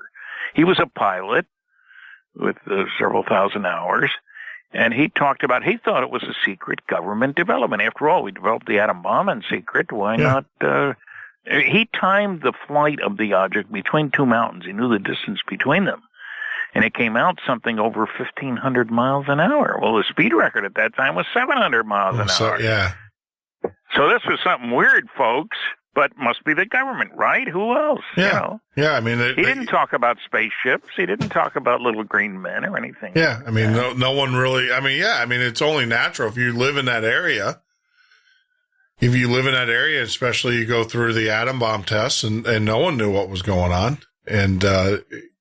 Well, they lied. Let's put it that way. The first test was seen from as far away as 100 miles away. This is the Trinity site. And people were calling the sheriff's office. What happened? And the story that appeared in a few days was that an ammunition dump had blown up. Unfortunately, nobody was injured. And they only found out what happened after Hiroshima, which was 3 weeks later. So, and then, that big explosion, you guys, it was visible like from 100 miles away. And it was at 5:30 in the morning. There are people up in New Mexico at 5:30 in the morning. It gets very hot in the summer, and so you do your work early.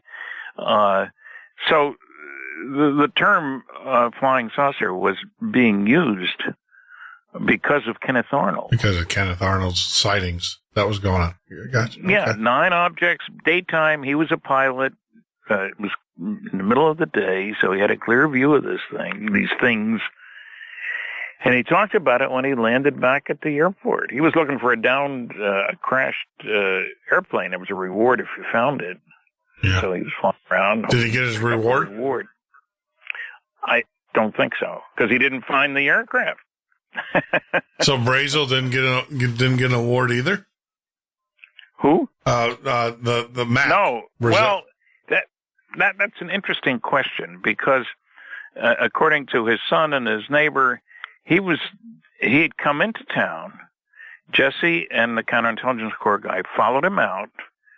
They stayed overnight in their sleeping bags. They found all his wreckage. They went back to town. He stayed there. And then he came in.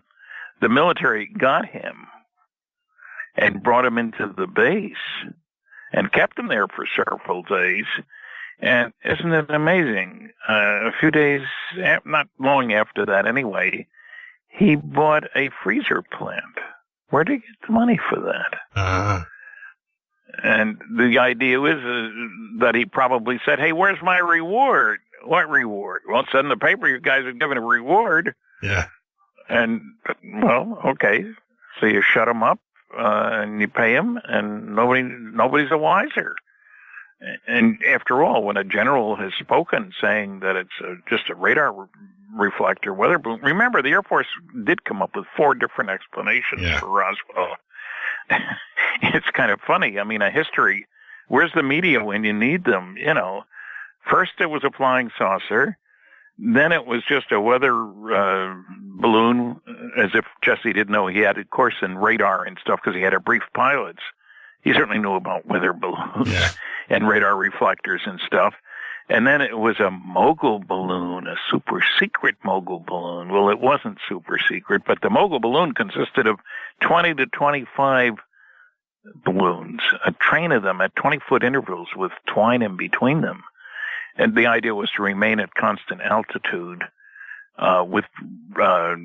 you're listening for signals from a Soviet nuclear weapon. Should it go off someplace thousands of miles away, there should be in the upper atmosphere, you should be able to hear it, here in quotes. And then the fourth explanation was my favorite. Crash test dummies are what explain Roswell, you see. We were dropping them all over the state. Of course, there's a problem. The crash test dummies were 6 feet tall. I talked to the man in charge of the program. His picture is in the Air Force report, but they didn't talk to him. Yeah. They were 6 feet tall, weighed 175 pounds, and were in flight gear, mind you, because that affects the drag and so forth. When you drop out of an airplane at 40,000 feet, you want to know, when do I open my parachute? I don't want to freeze to death first. You know? Yeah. So, now, the interesting thing about the crash test dummies is none were dropped until 6 years after Roswell. So we got time travel for crash test dummies, which is a pretty neat. So that's a whole nother thought. Yeah. So now we're going to throw in the time machine. All right. Where's the time machine, guys? Well, you know, I hate to say it, but the government lied. Look. Yeah. Biggest study ever done about flying saucers was Project Blue Book Special Report number 14, 3,201 sightings. Now, the Secretary of the Air Force, in the press release that went out in 1955, said, on the basis of this study, we believe that no objects such as those properly described as flying saucers have overflown the United States. Even the unknown 3% could have been identified as conventional phenomena or illusions if more complete observational data had been available. Now, they didn't give the title of the report. Surely some newsman would have said, what do you mean report number 14? We haven't heard about 1 through 13, you know. And they didn't say who did the work. That was classified, as I found out later. Battelle Memorial Institute in Columbus, Ohio. But much more important, there were 3,201 sightings, and 21.5% were listed as unknowns, completely separate from the 9.3%. They were listed as insufficient information. So they lied through their teeth. 21.5 is not 3 rounded off. Yeah, where that's I come from, anyway. Yeah, no, that's a significant deviation. So. Wow. To say the least. I mean, this is the Secretary of the Air Force. That's what got me serious about finding out more about flying saucers. I don't like being lied to by the Secretary of the Air Force. So, you know, a dink is one thing, but the Secretary of the Air Force, I expect him to tell the truth. Yeah. Well, yeah, I mean, especially, you have the clearance. Well, I didn't have a need to know for any of this stuff.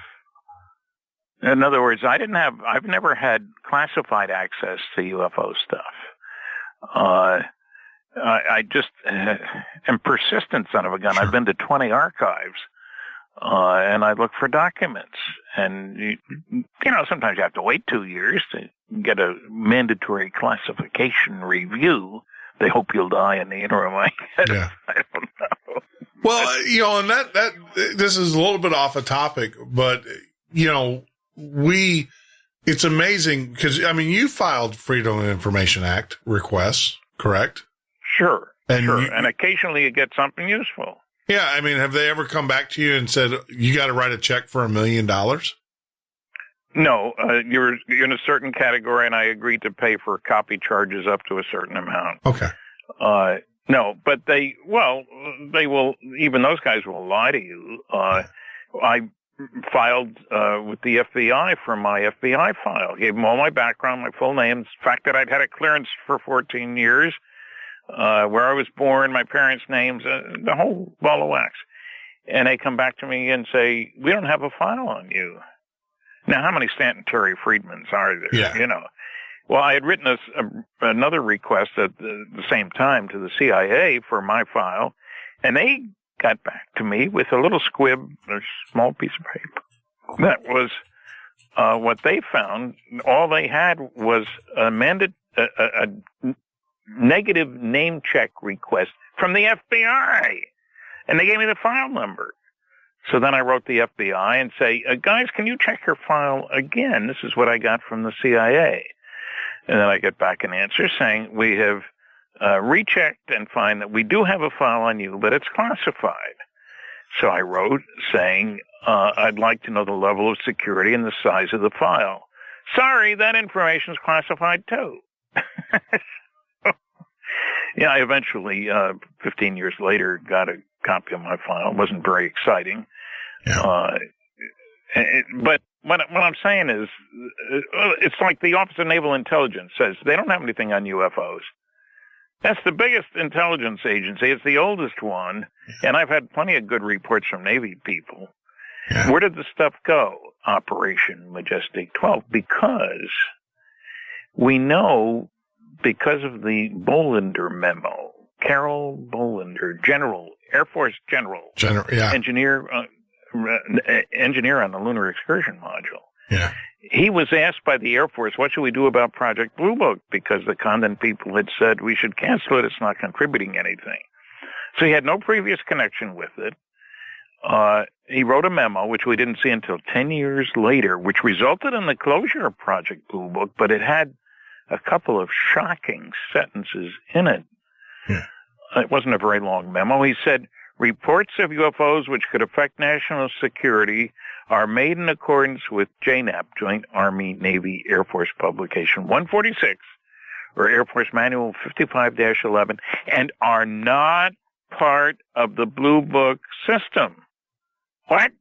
Did you hear what he just said? Yeah. But he also, 2 paragraphs later, he says, if we close Project Blue Book, the public won't have a place to report sightings. However, as previously noted, reports which could affect national security will continue to be investigated using the procedures designed for that purpose.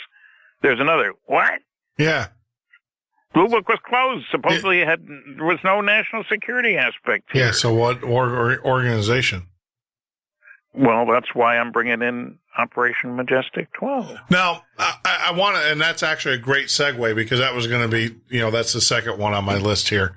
Majestic 12. What is Majestic 12? And I have some difficult questions about that. Well, okay.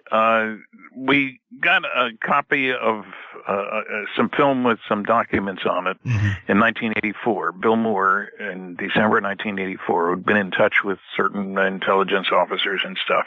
Sure. And this is an 8-page document, a briefing for President-elect Eisenhower, dated in November 1952. He became president in January. He'd been elected early November.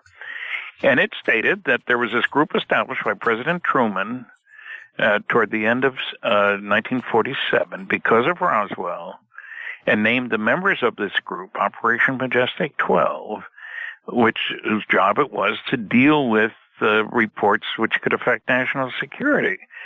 And there were 12 guys on this group of 12. Don't ask me why, whether Supreme Court or the 12 disciples. I don't know. Yeah. I'm not going to speculate on that. But and there was a real shocker there, which led us not to go public with this right away because we'd look like idiots. It said one of the members of the 12, 6 were military and 6 were civilian. One of the civilians was Dr. Donald Menzel of Harvard, a total debunker on UFOs. Yeah. Wrote 3 books, et cetera, et cetera. Well, I couldn't swallow that. And I went to Harvard and got approval from 3 different people to look at Menzel's papers and found that that's where I mentioned before, that he said that he had a longer continuous association with the NSA, and found in the archives, and there's a letter to Jack Kennedy. And so, I had no doubt of its genuineness, if you will. And so that made me say, maybe I better rethink this whole business. So I spent a lot of time to try to verify the documents, dates, names, etc. And I dotted the I's and crossed the T's. This is where Phil Class paid me $1,000 for proving him wrong about one of the documents. And it answers the question. So where did the reports which could affect national security go? And I am the only one, as far as I know, who spoke with General Bollinger. I called him and said, it seems to me, after seeing this memo, told him I'd had a clearance and was very interested and so forth. It seems to me you're saying that there are two separate communication channels about UFOs. One for the cases that could affect national security. I mentioned to him I'd recently had a report of a saucer going down the runway at a SAC base where nuclear weapons were stored. By definition, that ought to be a matter for national security. Yeah. And the other, if my wife and I are driving around, see a flying saucer, big deal, happens all the time. Two separate channels? He said yes. So where did those reports go? And when I first had that, I didn't know about Majestic 12, really, that memo. But it makes sense to me. You don't need a whole bunch of different separate agencies to look at how to analyze wreckage of a craft, instrument measurements of craft behavior from airplanes chasing them with radar and other instruments, et cetera, et cetera. One group would do it. And I'm convinced, as I said in the book, Top Secret Magic, that indeed there was an MJ-12, Majestic 12. And undoubtedly the name got changed once the name was made public, because that's how you work with project names, standard practice. But it solves the problem of where did the good stuff go? Yeah. Have we gotten access to their files? Heck no. Yeah.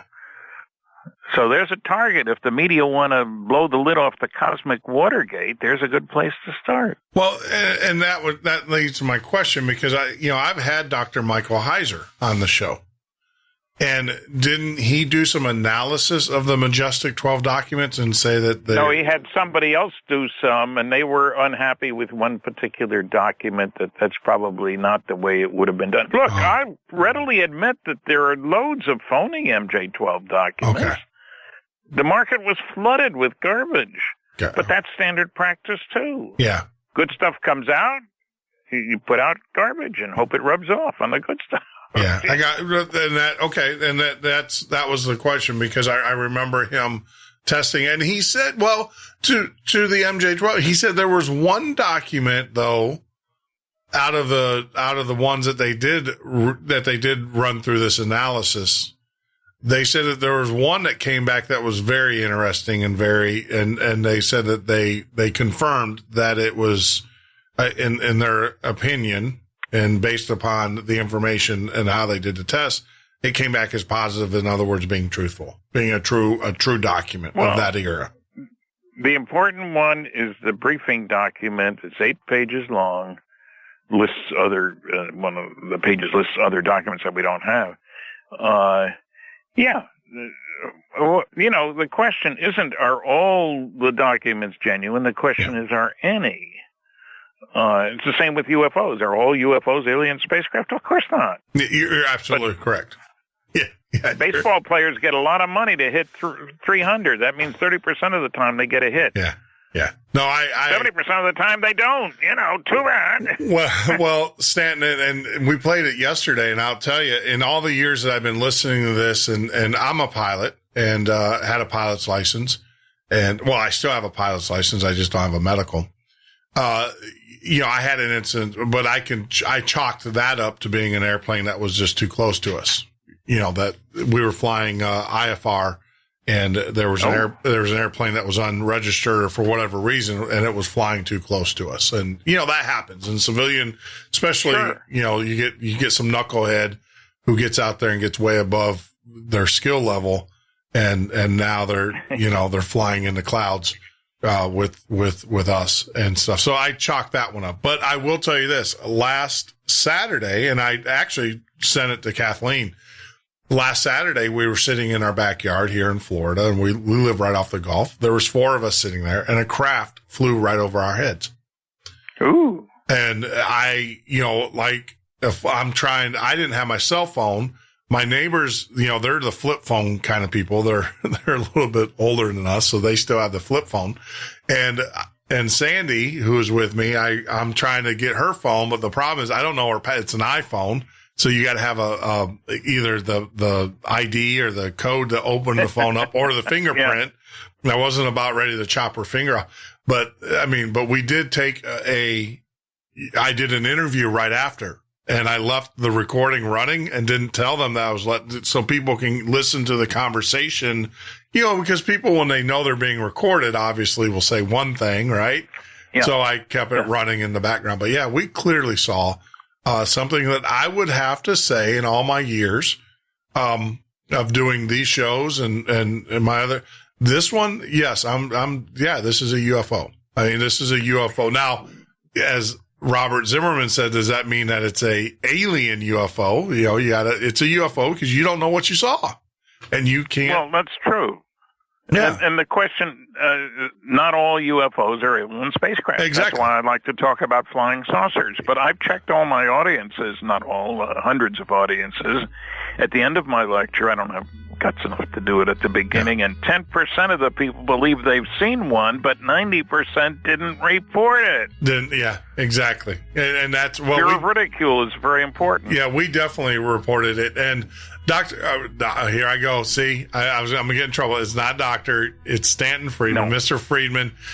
Can you stay another segment with us, or I know I can stay until 1:30. Well, my time 1:30. So you can do 12:30 your time. Yep, you can do one more segment with us. All right, perfect. Yeah, perfect. Let's take a break, get some coffee, and everything. When we come back, we'll. I want to talk a little bit about Travis Walton and that case, and we've already talked about the Hill case with Kathleen. So, sure. So we'll talk about Travis Walton with our good friend Stanton Friedman. I did that before, guys. And yes, and he was very, very quick to tell me, no, it is not Doctor. And I think that's a parent. And I think for, reputation and everything, we do not want to put that out there and stuff. But when we get back, we're going to talk with Mr. Stanton Friedman, and we're going to talk about the Walton Travis case. Interesting stuff. Hang in there. We'll be back in about 3 minutes with our very special guest, Mr. Stanton Friedman.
right, Andrew. This is the Midnight Ocean Radio Show and a podcast. I am your host, Jeff Norton. You can join us here every weeknight from 10 p.m. till 2 a.m. Eastern Standard Time. We're 24/7 on the web at www.themidnightocean.com. Of course, if you're listening to us on Facebook, make sure you share. Don't be stingy. Share the show with your friends and family and all of your associates. Of course, follow us on Twitter at the MN Ocean. And if you're watching us on YouTube, we want to say thank you. If you're watching us on YouTube and you haven't hit that subscribe button, I have to ask, why not? Why not? Be honest. It's okay. We like criticism. Critique is always good. And we will actually share some of the critiques a little bit later. Also, if you have an opportunity, I was just informed by Spreaker that iHeartRadio is interested in our show. But there are some requirements that we have to meet. And number one, we have to have over 100 subscribers. So if you guys have not signed up for Spreaker, it doesn't cost anything for all of you out there that are listening. We're up to about 25, 26 subscribers. If you guys have an opportunity, set up a Spreaker account, get out there and sign up. Follow us on Spreaker as well. If you are a member of Spreaker, you can also forward through social media and all those things about us. That's right. We would deeply, deeply appreciate it. How cool would that be? Be on iHeartRadio. We hit the mainstream, but that's not what we're here to talk about. Grandiose, as my grandmother would say. We're here to talk with our very special guest, Stanton Friedman. Stan, right before we went off to the break, we talked about Walter Travis. I'm just going to ask you, yay, nay? Travis Walton. Travis please, Walton. Please. Walton Travis. Unfortunately, you said Walton in the 2 segments ago. I wrote that down, and then I put his name, his first name after it. So I do apologize. Yes, Travis Walton. Yay, nay, yes, no. Oh, yay, definitely. I interviewed him for my movie UFOs Are Real way back in 1978. We went around the country, talked to a lot of interesting people. And so I talked to Travis and Mike Rogers, who was driving the truck and so forth. And we've done programs together. I spoke at his conference and so forth. I'm very favorably impressed. We talked to people in town to make sure we weren't dealing with a local nut or liar, et cetera. And no way. A very sharp guy. I'm particularly appreciative of the fact that he delivered all 4 of his kids. And that takes guts and so forth. And I was present when my daughter was born, and that's a great experience. But it takes reliability, too. Let's face it. No, Travis is very sharp, and he agreed. We have talked about this, and we think of his case as being sort of a hit-and-run case, that he was in the wrong place at the wrong time, was zapped. And, it's kind of, I'm driving along a country road and hit a dog. I got to take the dog into the nearest house and hope that he can get put back together. Yeah. And Travis he remembers one day. He was gone 5 days, which came as quite a shock to him when his brother pointed out that, this is after he came back, that he had no week's growth of beard. Yeah. What? Ooh, something weird. So, yeah, I'm quite satisfied with Travis. And there is a new movie called, surprisingly enough, Travis. And I'm in it. This is not the movie based on the book, where he looks like a scare story for teenagers. Yeah. This is a documentary called Travis. And it's well done. Kathleen is in it, and I'm in it, and a number of other serious investigators are in it. And Travis is in it. Well, I think what impressed me. It's a good one. Yeah, what impressed me about Travis was the fact that the whole Travis story, for those that don't know, Travis he had a contract to clear federal land. His crew, he was a logger. He was one of a crew of 5 or 6 guys. Mike Rogers had the contract. This is thinning the forest out in Arizona, in the Sitgraves National Forest, in the middle of nowhere. And they had finished for the day, started to drive back, and they spot this flying saucer, UFO, call it whatever you want, over the trees not too far away. Travis is sitting next to the door in the front of the truck, and for some reason decides he's going to look at this thing more closely. So he opens the door, dashes out, and heads toward it. Yeah. And everybody's screaming, "Travis, get back!" And they see him, I'll call it zapped because I don't know what else to call it. A blue beam comes down from this craft, hits him, knocks him several feet, and they're scared all to pieces. They're going to get killed. And so they take off. And then Mike realizes after a mile or so that Travis is his best friend. He can't just leave him there. And everybody's screaming at him, "Don't go back." And he say, "You want to wait here? I'm going back." So they stayed in the truck, and they go back, and no Travis. And they looked and looked, and finally they wound up going to the sheriff's office and, saying, "We've got a missing person here." And the sheriff's people went out, and they looked. They didn't find him, and the sheriff's getting worried that maybe this was a chainsaw murder. And if you saw those guys wield the 24-inch chainsaw, boy, they'd take down a little tree in no time flat. Yeah. Take down a person, too. So polygraph exams were administered. There was a big fuss, a big search, no Travis. 5 days later, he turns up. And he only remembers a day on board a craft, not even a day. Wakes up in pain and on I'll call it a gurney because I don't know what else to call it. Little guys around him.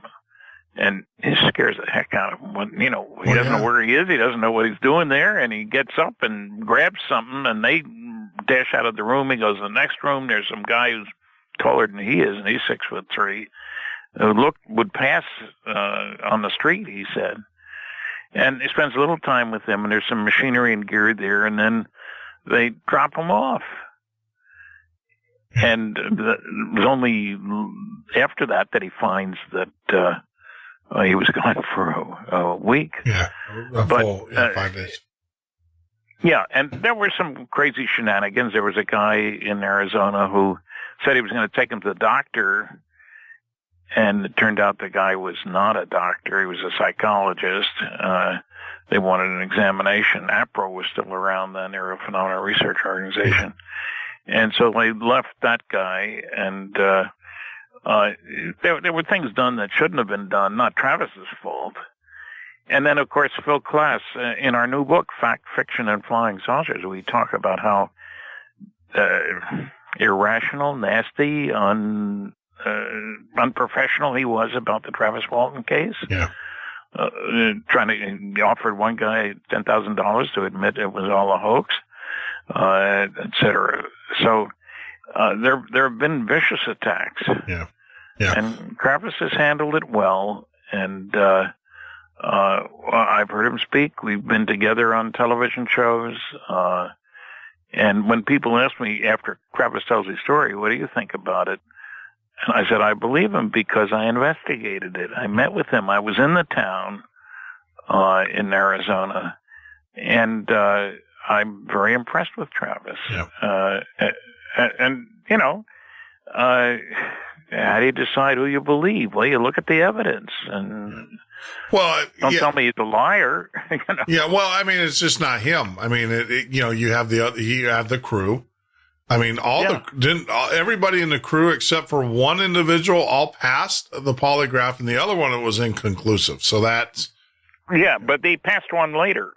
Yeah, he did pass one later. And the thing is too is that the sheriff, when they did the polygraph, I mean, they're thinking they're dealing with, like you said, with a murder here, because the one guy that was false positive, didn't he and Travis have some issues with each other? Well, there were some issues, and that the reason, and the guy kind of broke the investigation short. He walked out on the polygraph. It turned out he'd had some police problems years before, and he was afraid they were going to get into that. So he was very nervous about this whole thing. Gotcha. But there, the sheriff was involved. They found a polygraph examiner, and there was a lot of investigation done. Yeah. And that's why class worked so hard to try to spill dirt on this, because it was too good a case, know? Yeah. But that's class. No case is good enough for class. For class. Yeah. Well, and the fact that he offered $10,000, which, at the time, that's a lot of money, and no one bit. Well, what can I say? Phil was guilty of all kinds of misdemeanors, for one of a better. And let's be honest with you. No one, even Travis, I think not more so Travis in recent time, current, no one's there was no profit from this. They didn't write books. They didn't profit. Well, from he did write a book. He did write a book, Fire in the Sky. Well, the fire. I can tell you, you don't make a lot of money. You don't make a lot of money from that. And, no, there is no profit motive. People, I had a guy call me, well, I don't believe anything you say because I think you're just in it for the money. And I said, why do you say that? Well, I see you on television all the time. I said, I don't get paid for being on television. Yeah. What do you mean you don't get paid? Of course you get paid. I said, I don't get paid. I was on Larry King 4 times. I didn't make a dime from that. They paid my expenses. That's it. Yeah. Yeah. So there's this crazy impression that if you show up on YouTube all the time, you must be making a ton of money. Yeah. I don't get paid for anything. Yeah, I don't. Yeah. I mean, most journalists, I will tell you one time I'll tell you because I think he's dirty. Julian Assange. I reached out to him and I knew someone that had contact with him and he agreed to come onto the show, but I had to write him a check. And I said, nope. Oh. Said, I'm not paying for an interview. I refuse. Cause checkbook journalism is dirty journalism. Is the general feeling. And that's exactly what I said. I know it would have been great for our ratings and it would have thrown us in the stratosphere.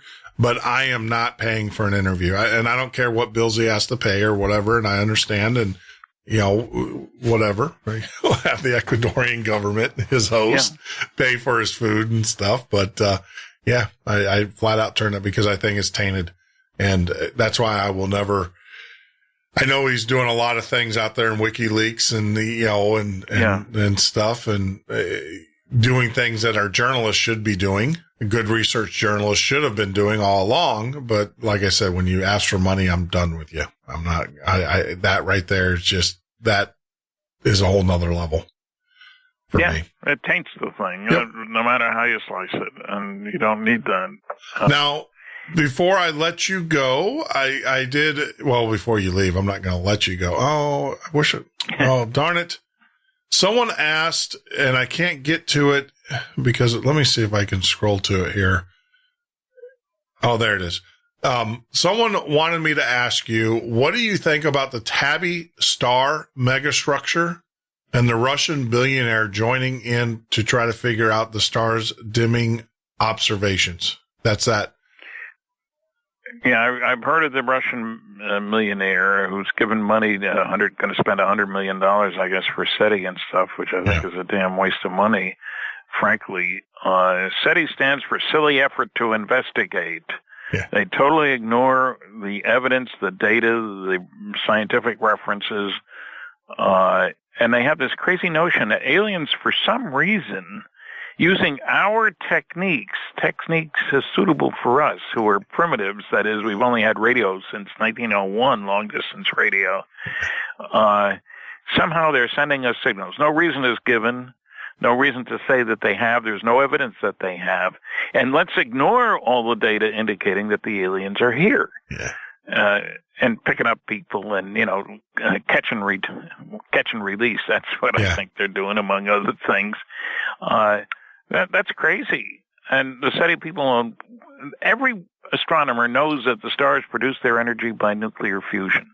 Yet none of them have done a serious look at fission and fusion propulsion systems. I mean, I don't just say that casually. Los Alamos operated the Phoebus 2B nuclear rocket reactor propulsion system, less than 8 feet in diameter, power level 4,400 megawatts. That's twice the power of Hoover Dam. And it was success. The test was a success. This is back in the late 1960s. I worked for Westinghouse Astronuclear Lab. We tested the NRX-A6, only 1,100 megawatts. The exhaust temperature of the hydrogen coming out of this thing was over 4,000 degrees Fahrenheit. Wow. This is quite remarkable, and it was done back in the late 60s. That's fission. Yeah. Fusion studies indicate you can give particles 10 million times as much energy per particle that you exhaust out the nozzle as you can get in a chemical rocket. And do the astronomers know about fusion? Yeah, it's what produces the energy in all the stars. Yeah. Not some of them, not a few, all. Yeah. And yet they blithely ignore it because we don't want it to be possible for anybody to get here. Why? Yeah, I was going to ask you. Why do you think there's such an adverse? Because obviously, you have the general fear of especially when we see a wave. A wave take out a nuclear plant. Why do you think we've been so adverse to using this technology? Dr. Friedman? Dr. Friedman. Gosh, I did it again. Not Dr. Friedman. I'm going to get in trouble for saying that. It is not Dr. Friedman. It looks like we have lost our guest and everything. So we will, hold on. Let me hit the redial here. And we'll bring him back in. And it's Mr. Stanton Friedman. Hopefully he didn't.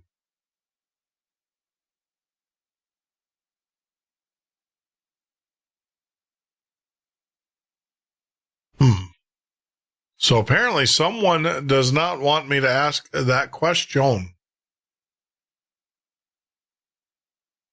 Because it looks like we can't even get a line out on our hybrid. Hold on.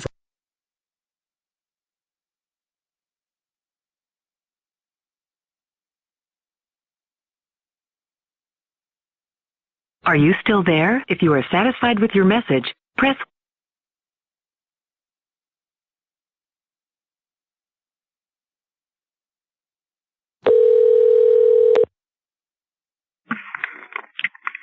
Hello again. Yeah, hello. We were getting into something that probably someone didn't want us to talk about, right? Alternative energies, and I do have to apologize. I don't know what it is. I was doing so well, Mr. Friedman, that I let the doctor slip out again. And I want to clarify. That's all right. I won't shoot you. I can't reach you. Yeah, no, we've had this conversation, and I want to make sure because, the last thing I want to do is have someone will take what I say and say, here you go, Stanton's misrepresenting the truth. He's not a doctor. It'll be in the YouTube, all over and stuff. And that's just a habit. You should be, but you are not. And so I do have to apologize.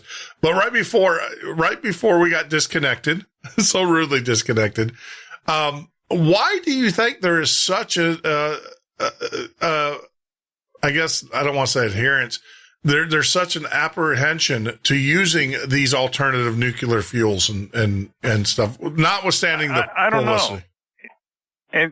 It's really crazy. The Navy is certainly pleased to use nuclear-powered submarines that can go around the world underwater. They have aircraft carriers that can operate for 18 years without refueling, which is pretty darn neat if you're a sea captain. Yeah. 18 years is a long time. So, and all our deep space probes use these radioisotope thermoelectric generators because it's more energy per pound, per cubic foot, whatever you want to do it. And because we run out of sunlight when we get some distance away from Earth, the sun out at Pluto, as I mentioned, darn little sun, to say the least. 9.5 years to get there, we use nuclear. So I was shocked when I gave a talk to a local Kiwanis club here about uses of radiation. And I touched on a lot of the medical applications, stuff like that. And a minister came up to me later and said, I want to thank you for your talk because I had been under the impression that the only things you do with things nuclear are bombs and reactors. We have one at Point Lepreau Nuclear Generating Station here, and that was it. No idea that you can irradiate food. You can do the hospital nuclear medicine department is very important You don't hear the term exploratory surgery anymore because you can use radioactive materials, inject them, and you can see what's going on inside the body, which is quite remarkable without cutting it open first, you understand? Yeah. So I don't know. Maybe it's because of the atomic bomb, that sets off stuff. But like I say, the Navy is proud of the fact that they've got special ships with special capabilities. As a matter of fact, I think one of the reasons we haven't had bombs dropped on people is this whole business of mutually assured destruction, If you hit me, I'll get back at you. Yeah. If you've got missiles on board submarines and nobody knows where the submarines are, then if you attack somebody, they're going to get back at you, and there's not a darn thing you can do about it because you don't know where the submarines are. Yeah. So that's very neat. And in contrast, incidentally, in World War II, we hear about the U-boat menace. Submarines could stay under for about a day. They had to come up for air, so to speak. Yeah. Diesel engines need air. The nuclear-powered ones don't. People need air. That's easy compared to giving it up for the engine. And so maybe our educational system doesn't talk about things nuclear. I don't know. I haven't gone to school recently. So there is an aversion to it, but it's shocking that the city people are averse to it because they know that the stars produce their energy. I mean, space is full of nuclear. Yeah, nuclear. I mean, that's its engine, right? I mean, that is the engine. Yeah. Someone did want me to ask you, what did you think about the thorium engines or the thorium reactors?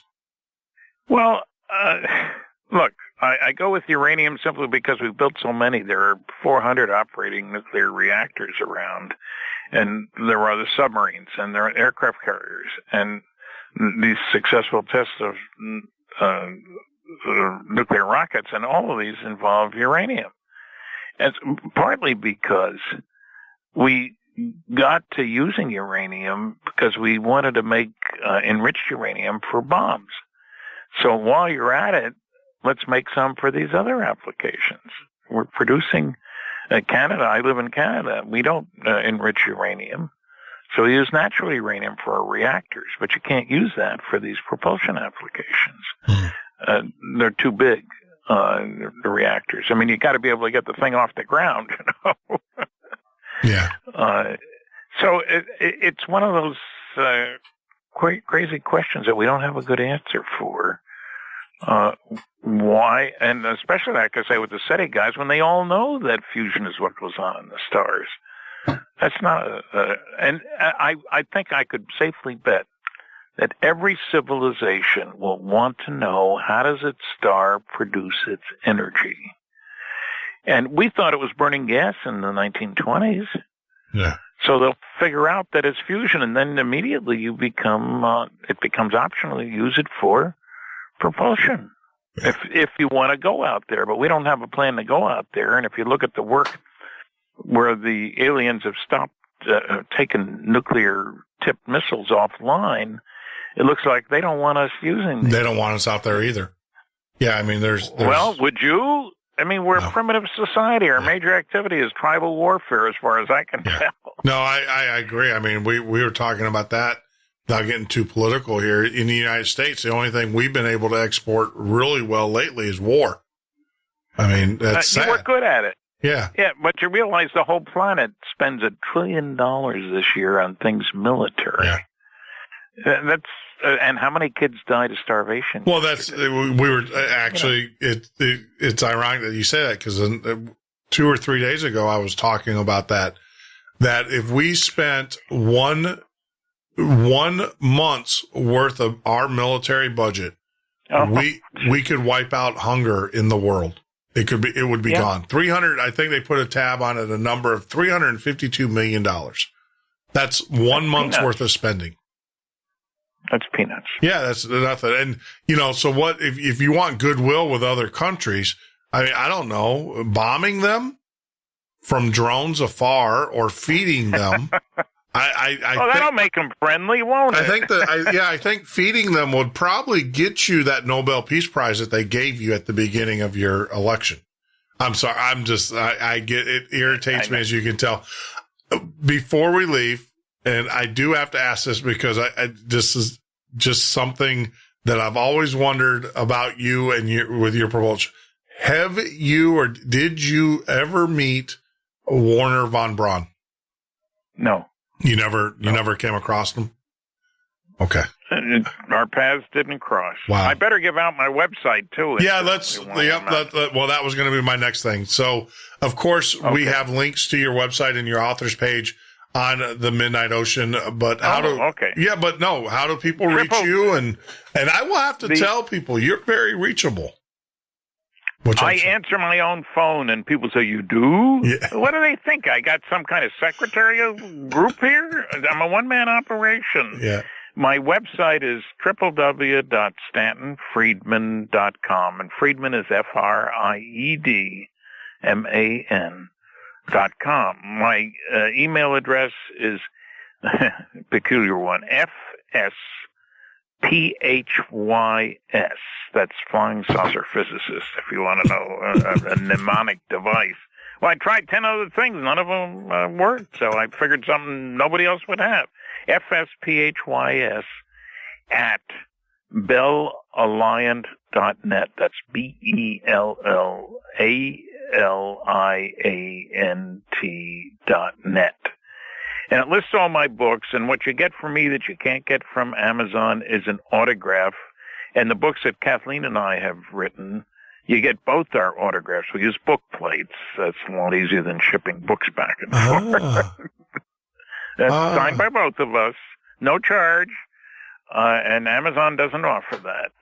They say they do, they're lying. Yeah, no, they do not. And I will definitely be purchasing, like I said, Captured. I know the publisher sent me the your latest one that you just did with Kathleen, the fact fiction and flying saucers. Yeah, it just came out last month, and it's doing well, I'm told. And I'm going to a bookstore on Saturday here in beautiful downtown Fredericton, New Brunswick, Canada, where I live. And I'll sign books at the Chapters bookstore here. Yeah. So if you're up in your area, and we have some listeners actually that are up in your area, so maybe they'll come over and everything. Yeah, I'm actually on your site, and one of the things I noticed too that you have on your site was like the Project Blue Book Special Report 14.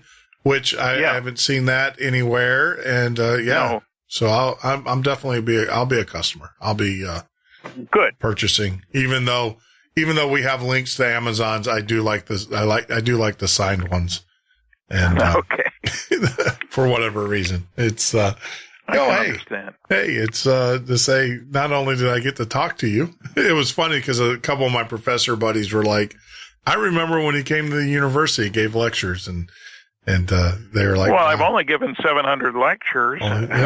You were at our old alma mater, which is Middle Tennessee State University. You gave a lecture. I've been there. Yes. Yep. Yes, I have. I didn't hear it. It was just funny. One of my good friends who is working on his PhD there in the history department, he was telling me all about it. And he was, he's stuck in Ireland. I gave him a shout out earlier in the show. Doing a dig, which is funny because you think of archaeology of all the places. Yeah. His butt should have been shipped off to Egypt, I tell him. But no, he spends the day in the Highlands in Ireland and the nights, I'm sure, in the pubs and stuff. It's a rough life. So, Mr. Friedman, thank you very much for joining us. Is there anything I left out? Anything that you want to add to the? I want to make sure. No, I think people ought to look up the Kepler spacecraft, which has really helped us understand that it's a big universe with lots and lots of planets, and that's important. Yes, it is. Yeah, mathematically, you're absolutely correct. I use that all the time. I'm like, just, when people, do you believe in aliens? Look, mathematically, there's more stars in the heavens than there is grains of sand on Earth. And each one of those stars, like you said, have planets orbiting around them. And just through mathematic deduction and statistics, there is definitely a life form out there. So I don't think we're the big shots in the neighborhood. No, I think we're actually the little kids, to be honest with you. To be All honest right. with you. All right, sir. Take care of yourself. Be well, Thank you. and I appreciate it very much, and everything. So there you go, Mr. Stanton Friedman, the one, the only. Like I said, we have definitely been graced to have him join us tonight on the show. So let's do this.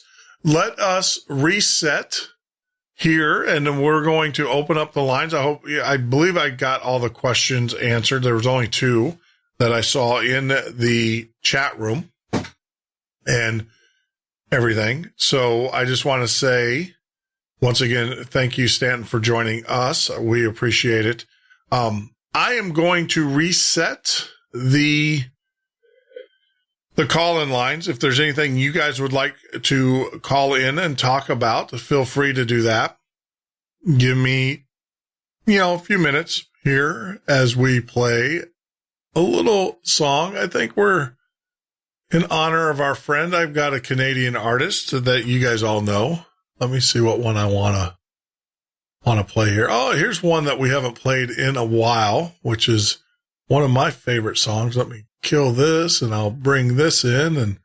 And so we'll take a quick break, about 3 minutes break. And then when we get back, we will reset and we will take your calls, and it will be open lines.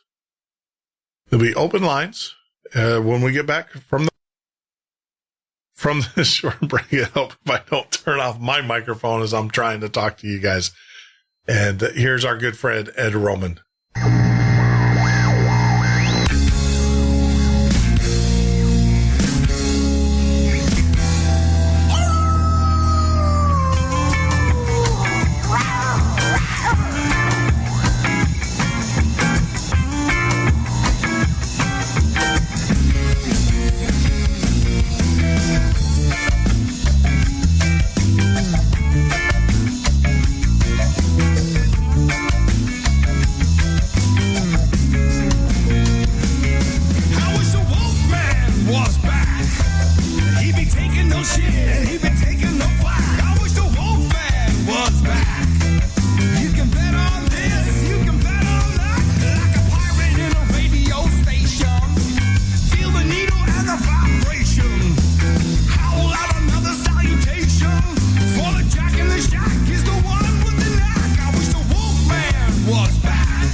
Right. That's our good friend Ed Roman joining us. He was nominated 2016 Indie Artist of the Year for his album Red Omen.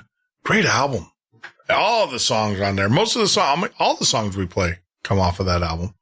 So as you guys can see, you see the phone numbers up there. The number is 352-388-3900, 352-388-3900. I want to leave that open for first-time callers. If you haven't called into the show ever, please, you call us on that number. We'll take first-time callers only for the next few minutes, and then we'll open it up for everybody else. What'd you guys think? Great show. Thoroughly enjoyed Stanton. It was what I thought it was going to be, and then some. And wow. Loved it. So if you'd like to give us a call, the phone lines are open. Love to hear from you. 352-388-3900. That's for first-time callers. Let's give everybody a chance. Yeah, that's right. We got to share. If there's anybody out there in YouTube or listening to us on Spreaker who would love to talk, don't be bashful. I love people. One of the reasons why I started to do these shows is because I feel, let me back up. My favorite show growing up was a show called Real People. I don't know. Let's roll that back. I don't know if you guys remember that. If you remember that show back in the 70s called Real People, where they just took real ordinary Americans and spoke with them, talked about what they did and stuff. I'm fascinated by what people do. If it's the fry guy, I want to hear how you make those fries so delicious. If it's a nuclear physicist, as we had with Mr. Stanton Friedman on, I want to learn as much as you can tell me within the security clearance. I don't want the NSA or some government agency knocking on my door, because now I know how to make fusionable material. But I am just fascinated by people. And that's why, one of the reasons why I have the show. So don't be bashful. Don't be afraid. Give us a call, 352-388-3900. I would love to hear from you. Whatever it may be. It's open lines. We can talk about anything you want to. The other thing too, I do want to talk a little bit about last night's show and everything. Let me kind of explain this. Let me break this down for you. Last night's show I had a good time on last night's show with our guest that came onto the show. I thoroughly enjoyed it because it was talking real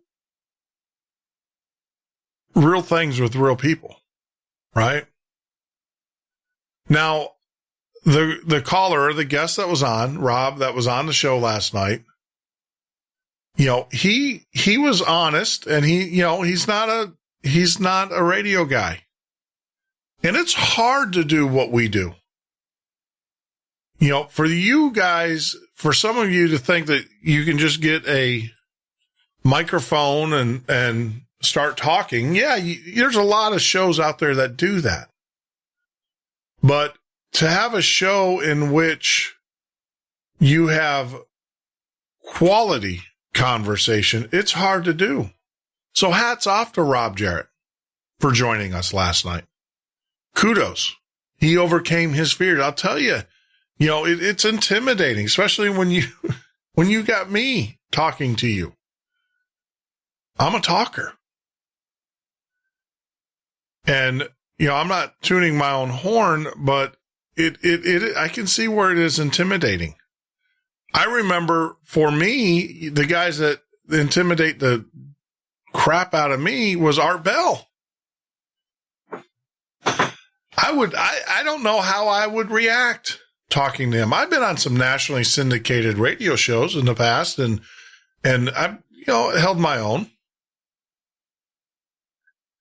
But I will tell you, Art Bell I would be stuttering and stammering and doing all those things when you talk to the hero. That's one of the things I have to, when I, have guests on here who are people that I have followed all my life, my adult life, especially in ufology and demonology and some of the topics that we talk about, we have some named guys and girls that come onto the show.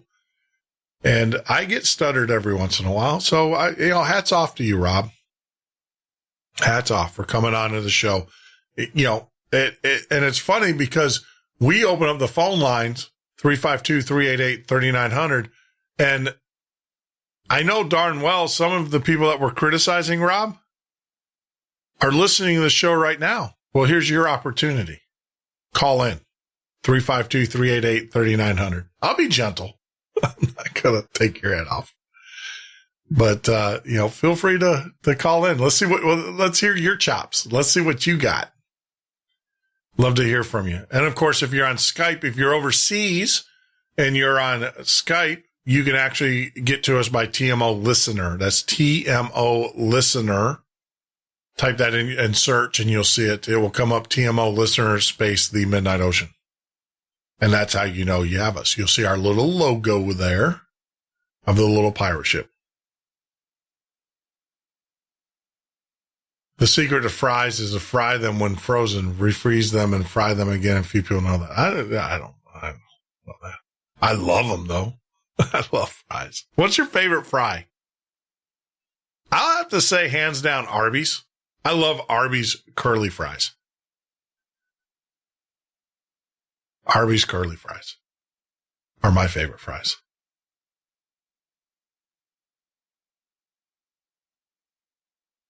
And thank you, Dante, in the chat room there on YouTube. Yeah, my favorite fries, I'd have to say, is curly fries from Arby's. They have that little sauce on them. Pretty good stuff. Then, of course, McDonald's, but that's just because they put drugs and stuff in them. It's called sugar. That's the secret to McDonald's fries. I bet you guys didn't know that. Some of you guys probably did. It's the sugar they put in with them and stuff. But yeah, Dante, thank you for joining us. That's the first time I've actually seen your name in the chat room. So a special shout out to Dante Raphael Picardo. Thank you for joining us. We appreciate it. Hey, I'll tell you, John Stucca's got a great guest lined up for us tomorrow. I can't wait to hear this. This is what makes late night radio entertaining. We are going to be talking with an individual, and he's going to be sharing his UFOs abductions story with us. Never shared before. This is new stuff. And so you can search high and low for this, and I'll tell you, we have it right here on tomorrow's show. So it's going to be a really good show. And John set that up for us. And he is getting some other guests lined up for us. He's kind of taking over that role to help me out. And I appreciate John's efforts. But if you'd like to give us a call, the lines are open, 352-388-3900. Love to hear from you. Don't be afraid. Don't be bashful. I'll be nice. The listener line, of course, if you want to use Spreaker, or not Spreaker, but if you want to use Skype, is TMO Listener. That's TMO Listener. Love to hear from you. But what can we talk about? You guys throw out a chat topic. Throw out a chat topic in the chat room, and I will pick it up and we'll run with it for the evening, for the rest of the evening.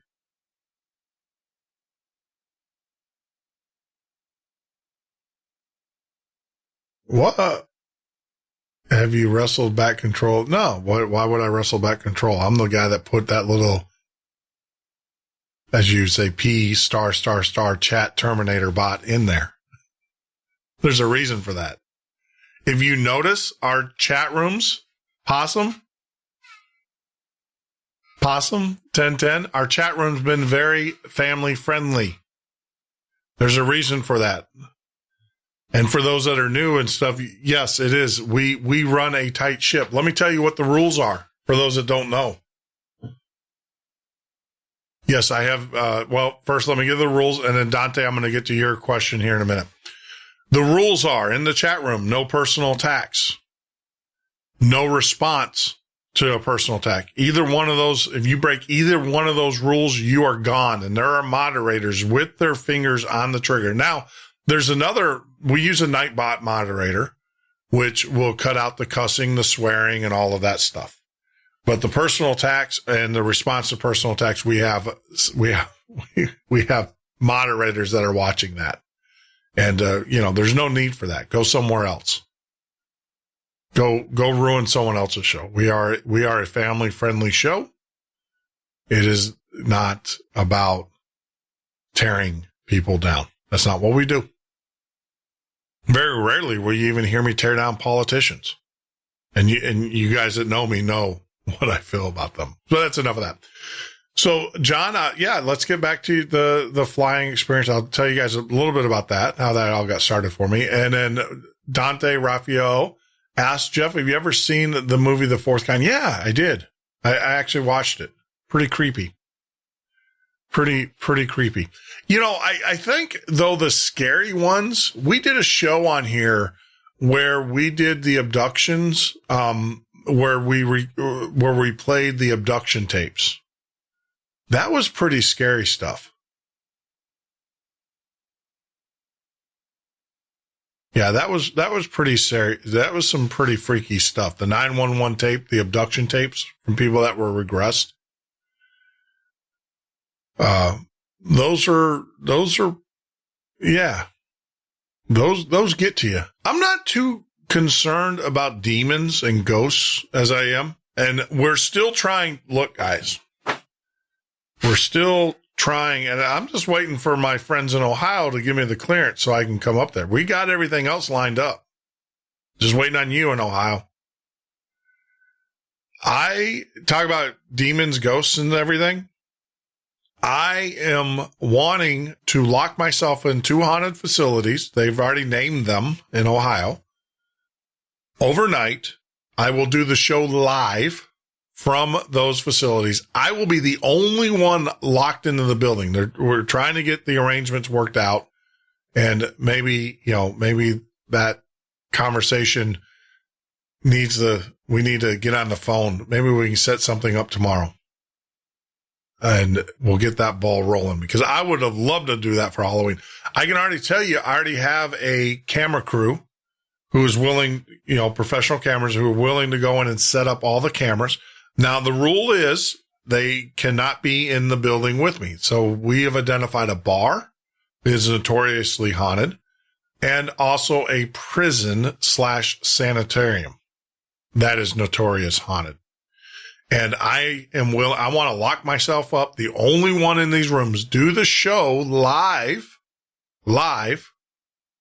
from these facilities, take your calls, talk to you guys, and then, of course, have the cameras set up. And, if I'm walking by a prison cell or a cell, you guys want me to climb into the bed, I'll climb into the bed. But I'm not really concerned about demons and devils, because I have it on good advice that they ain't going to mess with me. They don't want to mess with me. I doubt I'm going to have any hauntings when I do the things, because I am definitely a creature of the light. And I'm not saying I'm an overnight guy, but I am a creature of the light. So they're not going to mess with me. If they do, it would be to their own demise. But I'm going to do it. Now, I am concerned about the little gray aliens. Those get me. Those are the ones that keep me up at night. And I'll tell you, the night that Sandy and I and our next door neighbors saw that UFO last week, I had a really hard time sleeping that night. I really did. Because there was a reason why they showed their presence to us. And for those that don't know, we actually played the audio tape yesterday of the observation. I saw my first official UFO yesterday. I've seen, like I said, as a pilot, I've seen one time where but I would say it was an airplane. It was just an airplane that wasn't flying. They were flying IFR and they had no business flying IFR. It happens a lot. It happens a lot, believe it or not, where you get these guys who are VFR pilots and they get into the clouds. They think they know enough, right? And they get into the clouds. They get themselves in trouble that way. And the problem is I'm not worried about me. I'm worried about them hitting me. So, yeah, that was one instance. So going back to, I want to make sure that I answered all the questions here. Yeah, I'll talk about my flying experience, John, here in a little bit, but I want to make sure that I answered Dante's questions.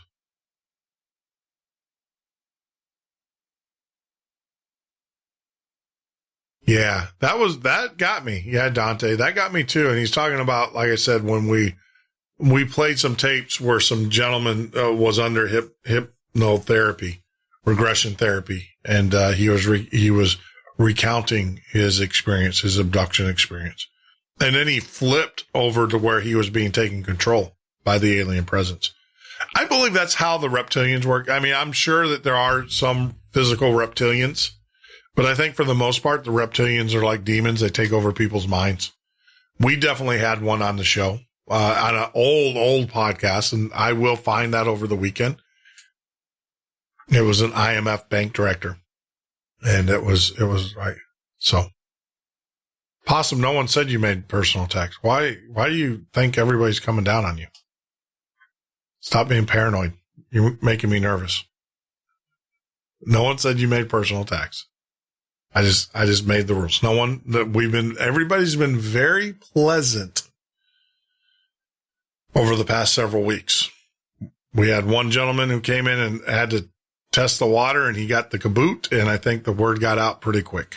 So no one, just chill, take a chill pill. No one's doing it.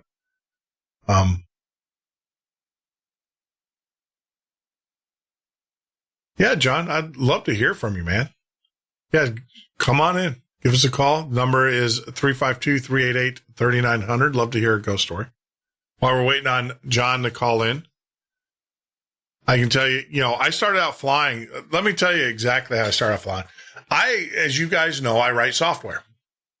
Some of you guys don't know that. I wrote software, and I wrote a piece of software that was patented. And what happened out of that software is it was a voice detection system. And what it does is it detects your voice versus someone else's voice over the phone. We originally wrote it to prevent home healthcare fraud. And my business partners in that business were very wealthy. We're talking these guys. Well, the one guy had, jets. He had 2 jets.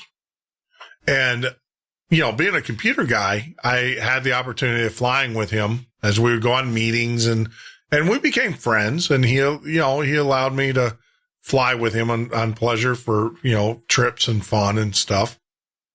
And so I had this harebrained notion that I love airplanes. I always did. I had a very rich friend who had jet airplanes, and he was complaining about how much it cost for his pilots. You're looking at about $160,000 a year just for pilot salary. Then you got all the training and everything. And so I went back to him. I said, "Hey, dude, I'll learn how to fly. Send me to flight school." And so, yeah, I spent a whole year. I would work during the day, and I would go to the training of the flight school, which is right outside of O'Hare. So I learned at one of the best schools. And in a matter of a year, I got my VFR, I got my multi, I got my IFR. And basically it was when I got off work, I spent 6 hours flying every day, pretty much. Well, 2 hours flying, 3 hours flying, or simulator time. And so I progressed up from a single, obviously, flying the old 172, and then went to an RG, which is a 172 retractable gear, and then went from there to a multi-engine. And then from a multi-engine, I did my IFR multi in the same airplane, and then went into turboprop King Air, a Cessna 410. I'm just listing some of the airplanes I've flown. I've flown a CJ5, which is the Cessna small jet. It's a 5-seater, and did that. Flew a Hawker and a Challenger. Yeah. From Bombardier. So those were some nice planes. Yeah, I flew some really, really nice jets in my time. Had a great time and thoroughly enjoyed it. Needless to say, the business, we ended up selling the business, and so there was no other reason for me to fly. So there you go, John. There's my flight history.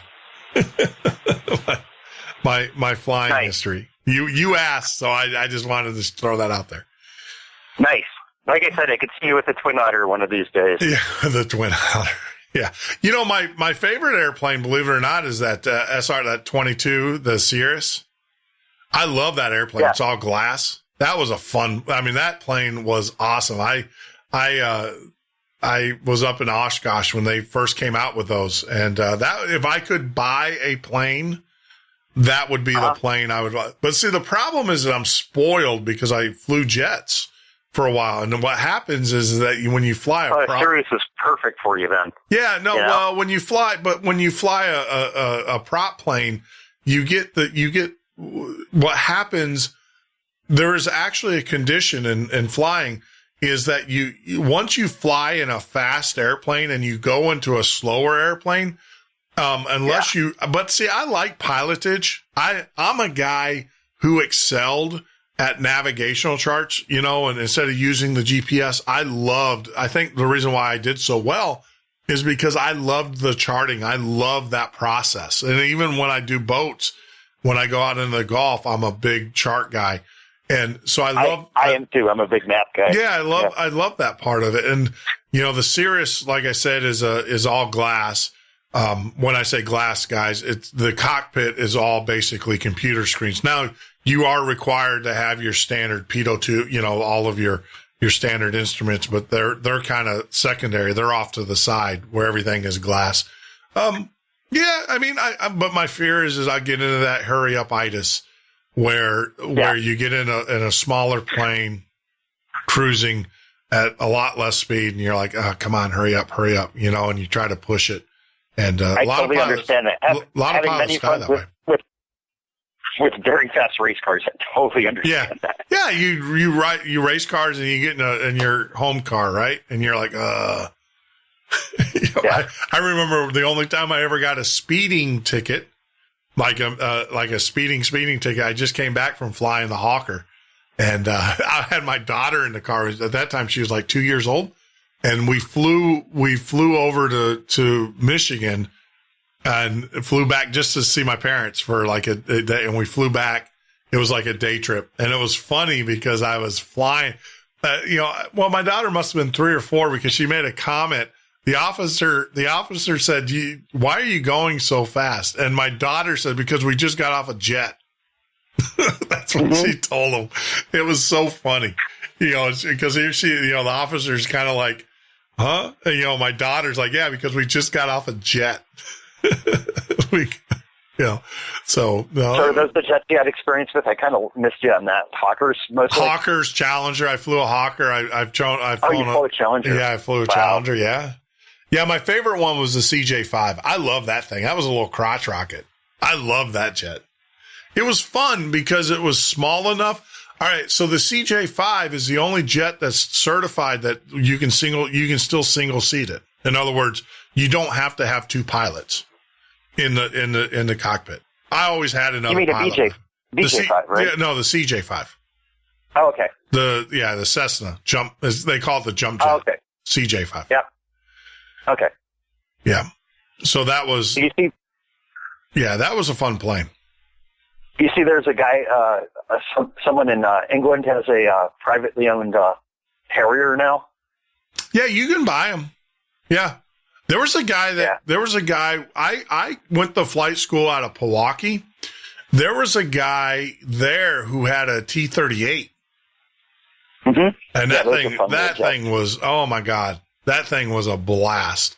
I had a buddy who was an instructor who he had a oh God, it wasn't a MiG. It was a Polish jet. I can't remember the jet. But it was one that he bought, and he was the instructor for an airline. This is insane.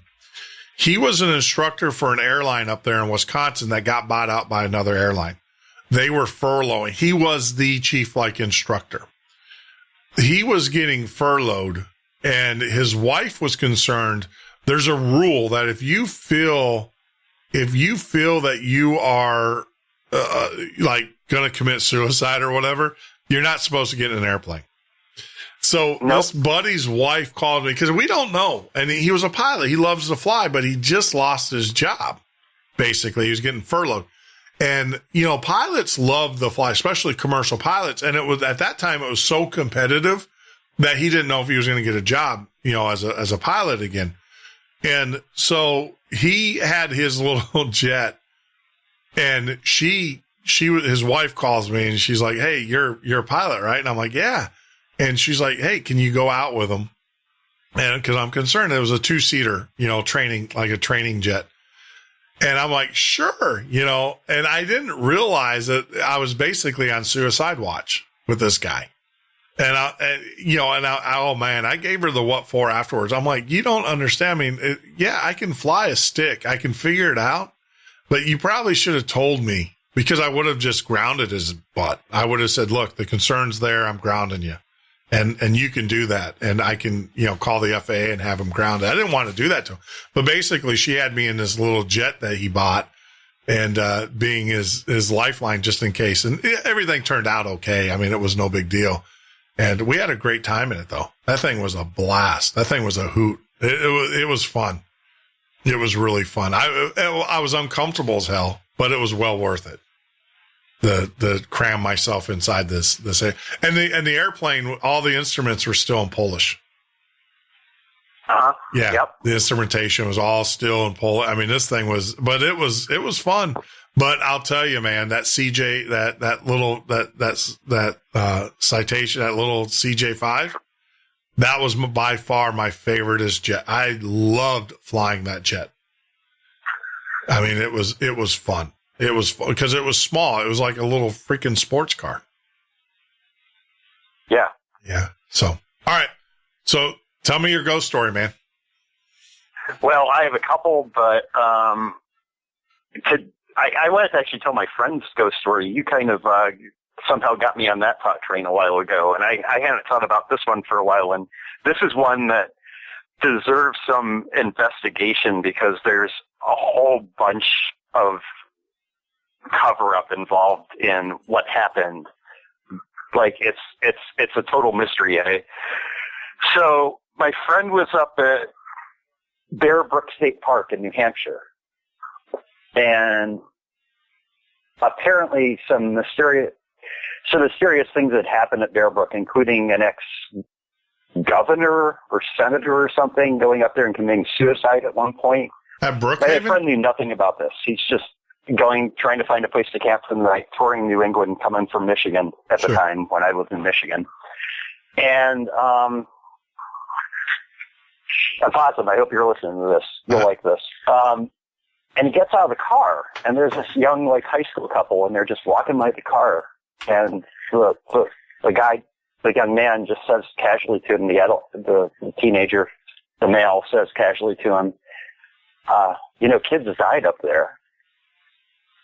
And they get up there, and there's one of the biggest CCC, Civilian Conservation Corps camps that was ever built in New England up there. Yeah. There's all these abandoned buildings. And a friend of ours who is Iroquois Indian mostly and never gets scared about anything and used to not believe in ghosts until he became a believer in ghosts years ago.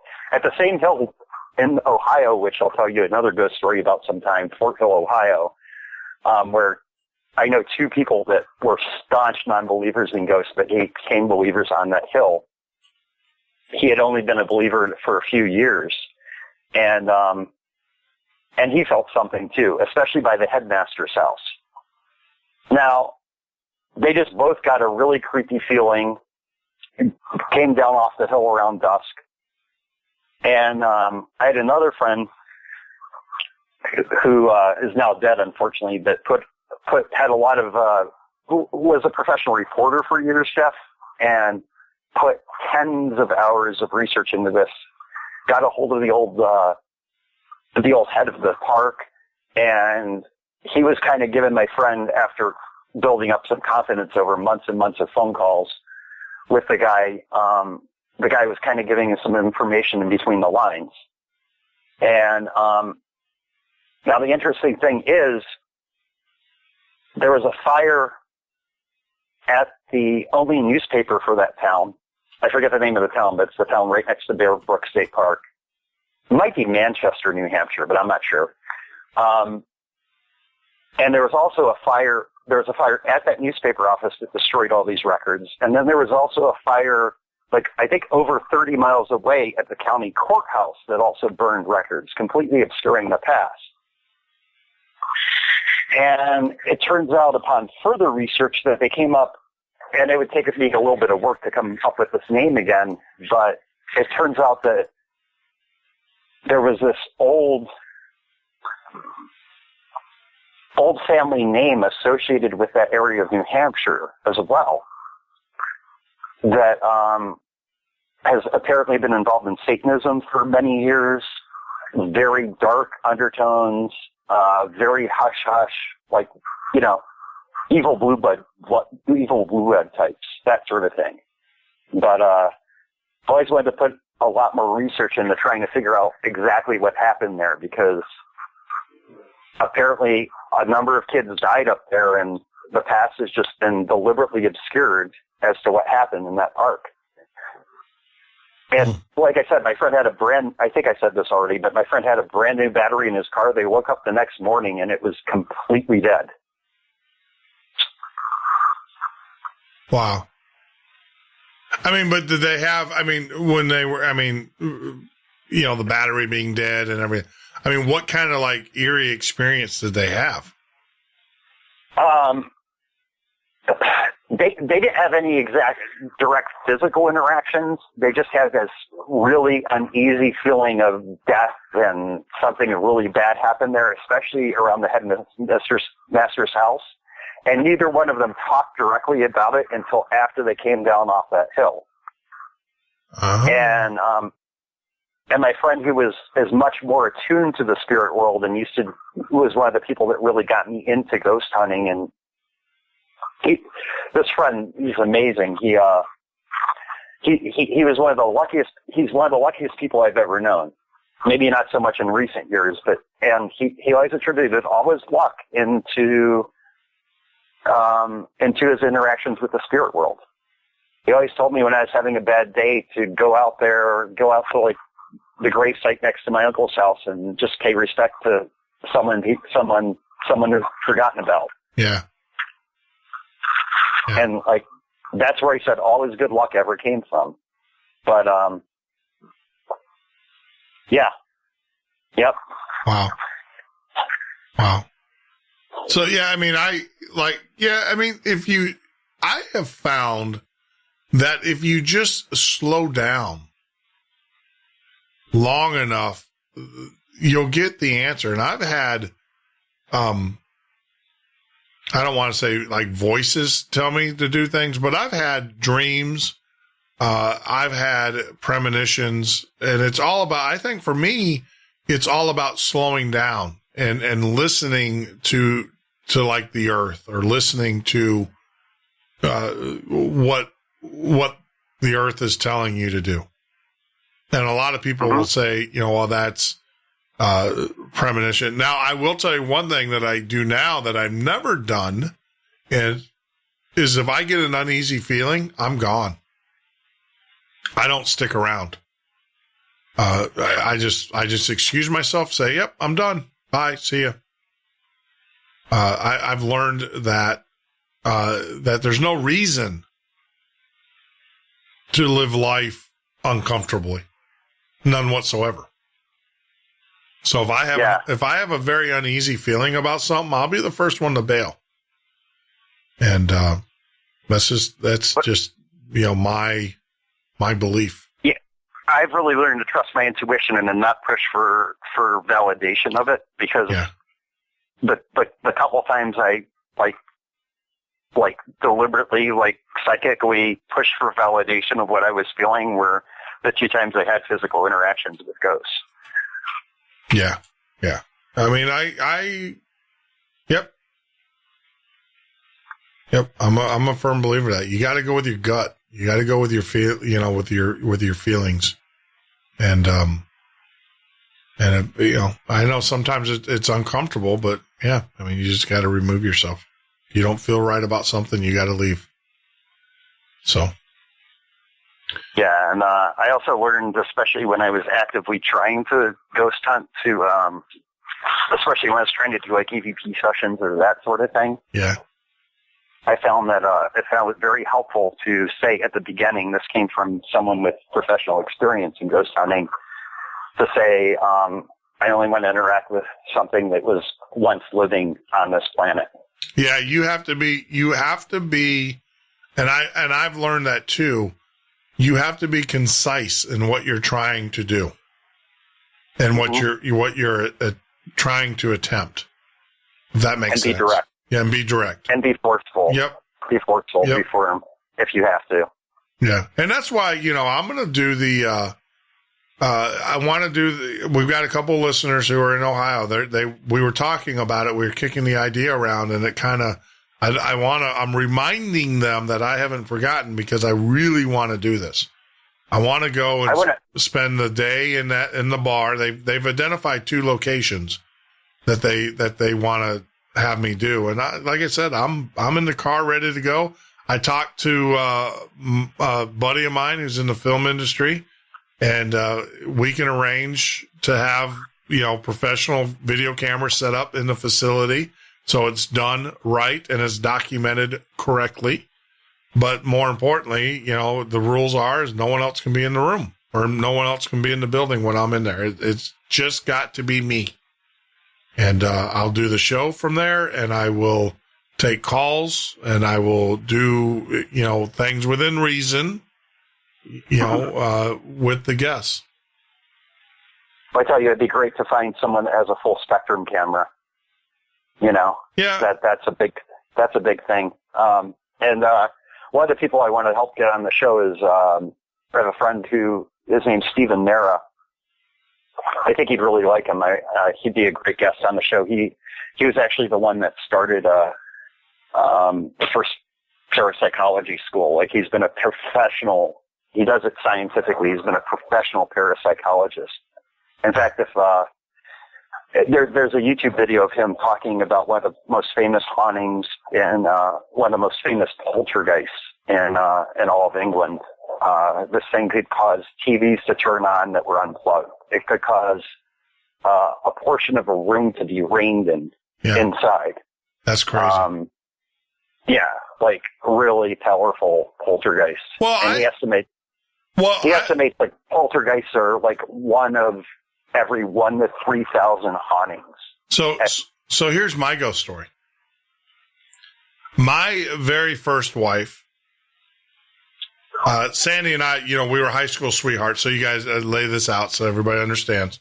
And Sandy and I were high school sweethearts. We ran the guy that I mentioned that's over in Ireland. There was 3 of us. We were like the best buds, right? Mike, he's over doing, shout out to Mike over as he's doing the hard work. I know that. I know Mike well enough to know he digs during the day and at night he's at the bar. So I know that. So I'm being very facetious when I say I hope you're working hard, but, in Ireland. So it was me, Sandy, and Mike, and we were, like I said, we were high school buddies, all hung out. Sandy and I were high school sweethearts. Through my life and stuff, we separated, rightfully so.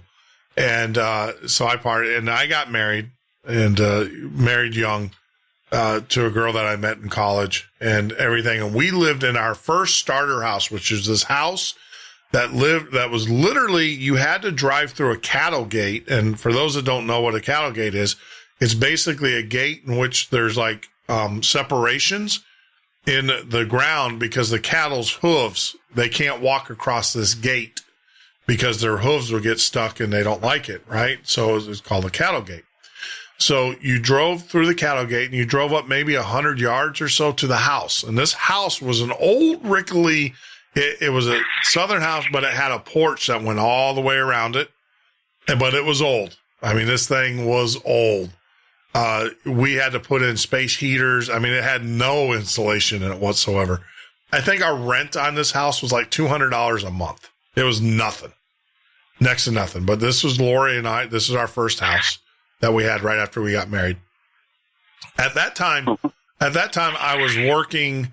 I was going to school, and I was working as a phlebotomist at Dr. Odom at a biological therapy institute. They did cancer and AIDS research, independent cancer and AIDS research. And then I was also working on the weekends at the hospital there in Franklin, Tennessee. And that's how we lived. And, Lori had her job that she was at, and, I don't want to tell you what that is because I don't think she'd appreciate it. So we lived in this house. I would work during the day. So I went to class. My schedule was during the day, I would go to class in the morning. In the afternoon, I would drive to Franklin. I would do all of the blood draws, all of that stuff as a phlebotomist. And then on the weekend, I would come home. And then on the weekends, Friday night, I would leave the house and I would basically work Friday, Saturday, and Sunday night. I mean, you got to do what you got to do. A lot of hours, a lot of work to pay for school and everything. Uh-huh. So when I would leave the house, Lori would get aggravated with me because we were poor. And, electricity, a $30, $40 electric bill was a lot of money to us, monthly. And she would always get mad at me because she's like, you're leaving the lights on or you're leaving the heat on. We had propane heat and stuff in the rooms. And I was like, no, I'm not. I'm leaving, going to work. And she was like, I got up to go to the bathroom and the lights were on or the TV was on or the propane was turned up high, the wall heaters. And I'm like, no, that's not, I didn't do that. She's, yes, you are. Stop doing it. We don't have she'd get mad at me because we were poor. And I was like, no, I didn't do it. So that was it. Well, part of this house, there was an upstairs, like when you walked into the door, the bedroom was off to the right. You could continue and go out to the back porch, or there was like a little door that went upstairs. Upstairs, no one went upstairs. It was creepy. It was like an attic space that they converted into like another bedroom. It was just creepy. And actually there was a chimney that ran the house. The chimney was unusable. And actually the chimney was kind of pulling away from the house. So there was like spaces in the board. So it just felt like it was just a freaky, it was a kind of room that when you left the property, you would look back and you could have sworn that any given time there's going to be someone standing in that window looking at you. That never happened, but that's the kind of eerie feeling that you got when you left. We would always look out and see if there, is there anybody staring at us as we were leaving, or when we come home at night, is there anybody in that window? Because that window faced the driveway or the drive up. So that was it. Nothing, malevolent, none whatsoever. Well, Lori and I decided that we got young, we were in college, we got married young, and it just didn't work out. We weren't married that long. It was, literally like maybe 6 months, and we already grew tired of each other and everything. So the thing is that she ended up leaving and I stayed at the house. Her family's from there. And so she moved in with a family member. Well, she actually moved back to her mom's house. And so I ended up staying there. Well, one morning I wake up and I'm laying in bed, and it's not uncommon because this is a small southern town. So if something happened, it wouldn't be uncommon for the police to come to your house and, inform you that something bad happened. It wouldn't be uncommon for them, if they knocked on the door, if you didn't answer, for them to come into your house. It was that type of town, right? Everybody knew everybody, no big deal. So I am sleeping there and in bed, and I wake up, and at the foot of my bed is a police officer. And I could, I see the uniform, and I didn't have my contacts in, and my glasses were sitting on the nightstand. And I'm like, officer, kind of startled me. And I'm like, well, can I help you? What's going on? He didn't say anything. And then I'm like, officer, why are you in my house? What is going on? Is everybody, is Lori okay? And nothing came out. Well, then I noticed that he was actually standing on her side of the bed. So when you come into the door, my side of the bed was the first position, right? From the door, her side. So you would think that he would be standing on my side of the bed. But no, he was standing on the opposite side of the bed. And so I was like, what the heck? So I put on my glasses. And when I put on my glasses, I realized he is wearing an old style, kind of like the police uniforms that the old motorcycle cops used to wear. The bloomers with the leather belt that went across the chest, kind of like a New York cop, a state patrol wears now, right? With the funky looking hat. But the funky, So I noticed, and I have my glasses on, and it's about 4 or 5 in the morning. The sun's starting to come up, so there's some light in the room and stuff, and also the space heater is running, so there's some glow off of that. So I'm looking at him, and I'm like, "Can I help you?" And I noticed that he was looking at where Lori slept, where she slept in the bed. We had a king size bed, and I noticed that he was looking down at where she slept. And then I realized, I'm like, this ain't a cop from like now. And about that time he disappeared. He was gone, disappeared. Needless to say, 2 days later, I took everything that I owned that I could get in the back. I had a Ranger truck. 2 days later, I packed up, I left, and I was gone. I rented an apartment in Nashville, and I never stepped foot. Well, never came back to that house ever again. Well, since it. So Lori and I now are friends. I mean, we're still friends. It wasn't like we hated each other. We just didn't want to be married. We just got married young. We had no desire to get married. And we went back. We got back, not back together, but I was visiting, and we were back at the house. We drove by the house. I said, let's go by the old house. And so we drove by the old house, and we had our daughter with it. Well, needless to say, actually, Lori too, part of the reason why we broke up, and I didn't know this, she ended up she got pregnant with my middle daughter. And so we had and at that time, when I went back to visit Lori and everything, when I found out about my daughter, because I just literally found out that I had a daughter, I didn't even know.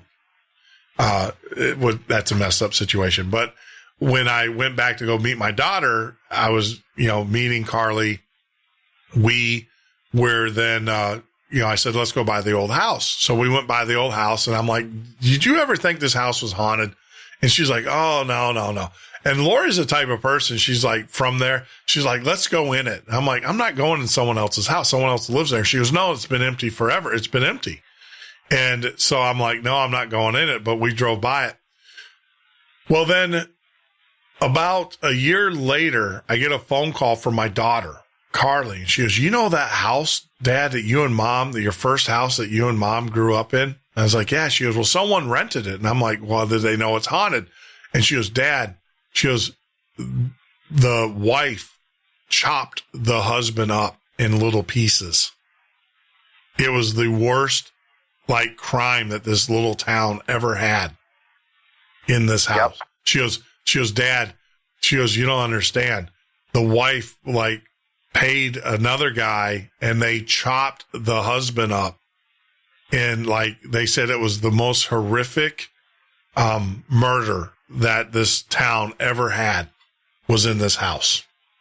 And I was like, whoa. And of course, Carly's she's like me. She's like, Dad, I'm going into that. I'm going to go back. I'm like, don't you step foot in that house. And she's like, yeah, I'm going back. So her, she was in high school at the time. She's out of high school now. She's like, I'm going to that house. I'm like, don't you dare step foot in that house. She goes, oh, Mom's going to go with me. And I was like, okay, I guess her mom's pretty ballsy. Her mom is, I'm not worried about her mother. Her mother can take care of herself. So, but that's my ghost story. I'm telling you, man, as I'm sitting here, I saw that guy, and it didn't dawn on me that I was looking at an old police officer. Oh, I forgot to tell you, the guy that owned the house before us was the police chief of the town. He died in the house. He died of old age, cancer. But yeah. Oh, so you didn't see the person that got murdered there. You saw the person. I saw the cop that lived there. Yeah. I saw the cop that lived there before us. Probably looking at the bed where that body. He took care of Lori. No, he took care of Lori when I wasn't there. He was that kind of guy. He knew, her family knew the guy. It was her family that said, "Hey, why don't you rent the house from?" We rented the house from his son. And his son was like in his 60s, 70s. And the house sat empty. And so we got the house for like $200 a month, which is like dirt cheap, right? For this huge house. It was a big house. It had, it had one big bedroom, and then it had the 2 bedrooms upstairs, but we never went upstairs. And then it had a big living room. It had a dining room. It had a kitchen that was in the back. And then the bathroom was off of the kitchen, which used to be the old pantry. And then it had and it sat on, 20, 30 acres easily. And then her family, Lori's family, owned like 300 acres that sat around it. So, I mean, it was, deer hunting. To go deer hunting, when I have buddies to go deer, I'd stand on my back porch with my rifle, shoot my deer, go drink my coffee, eat my eggs, and then go field dress my deer. I mean, it was one of those things. But, it was just like, it was the old police chief that owned the house back in the 40s. He was like the police chief in the 40s or so. And, he died, passed away. And then it was his son had the house. We rented it from his son. And then the son ended up, because he was older, he was an old guy. He ended up selling it to another guy, who was a younger guy. Because I remember that he would come and get his rent. You'd come up to the house and get his rent from us, or from me. But, I lived in the house,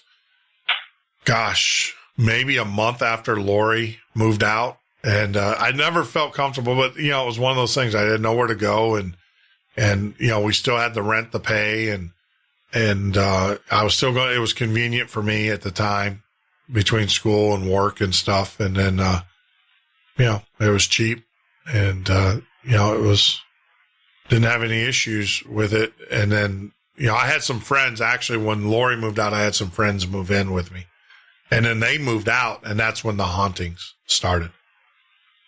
So when it was just me by myself.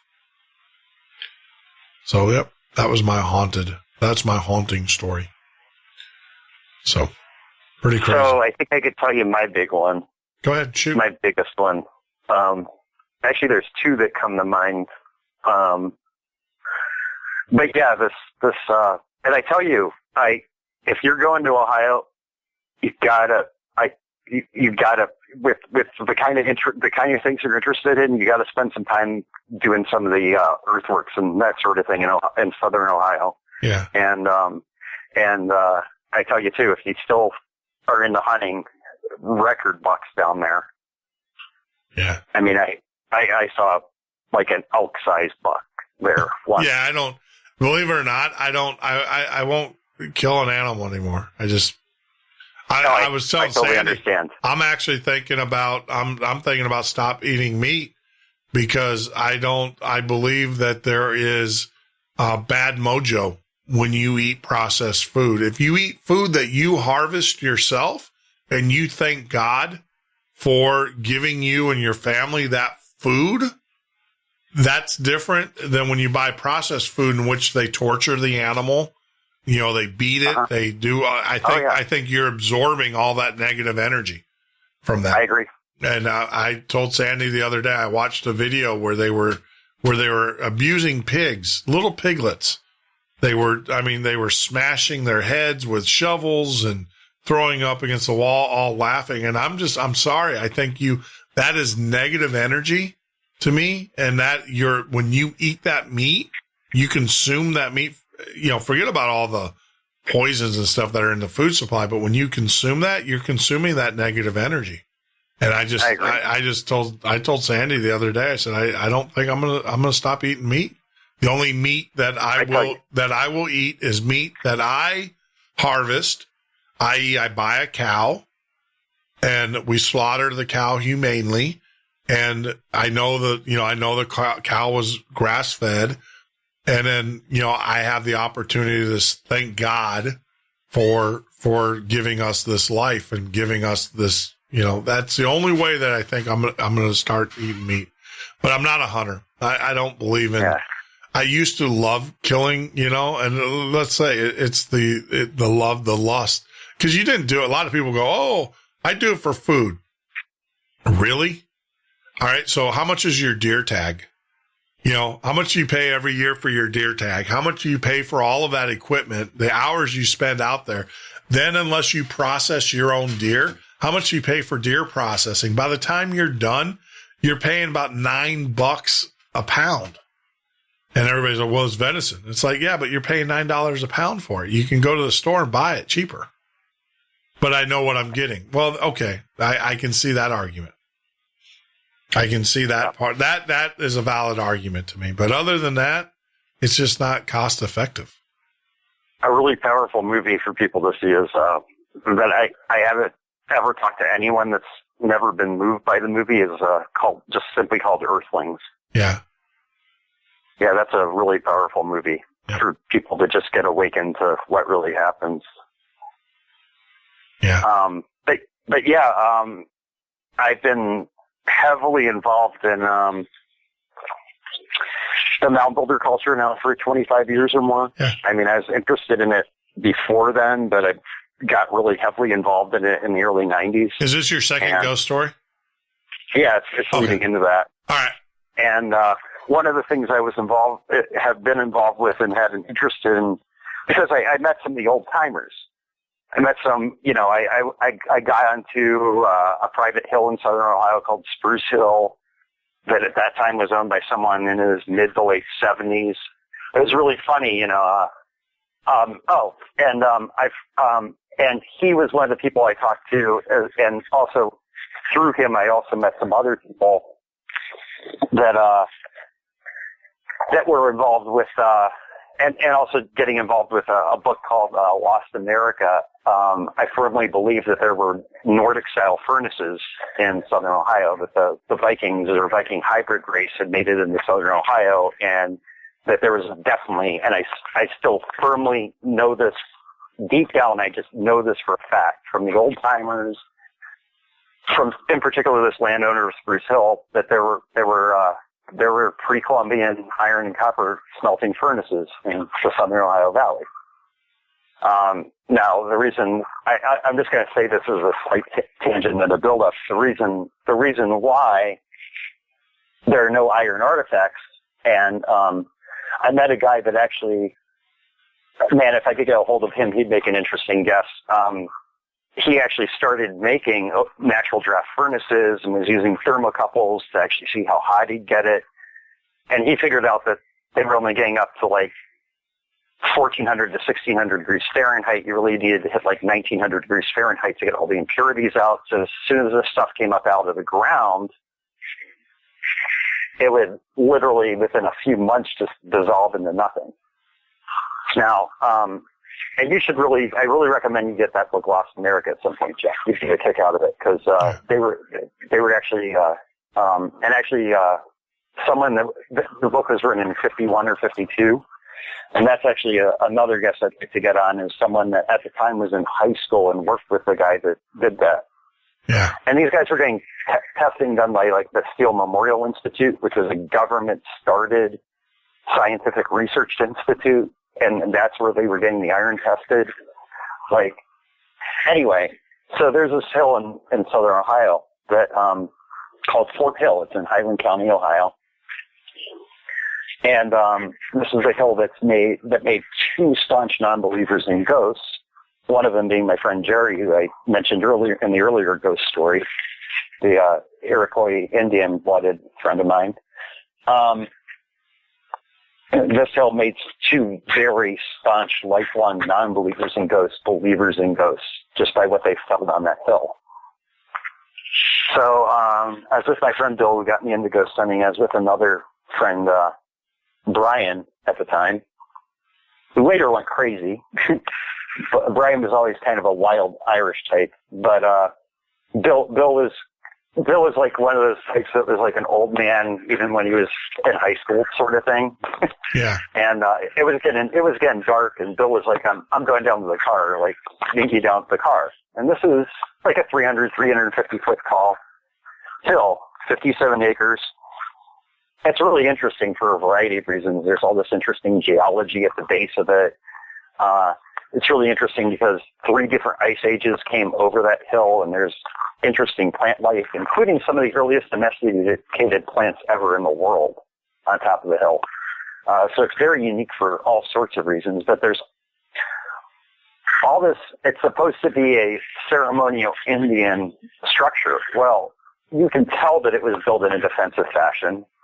You can tell that there's all sorts of rock with high iron content, much of which looks like it had been in hot fire.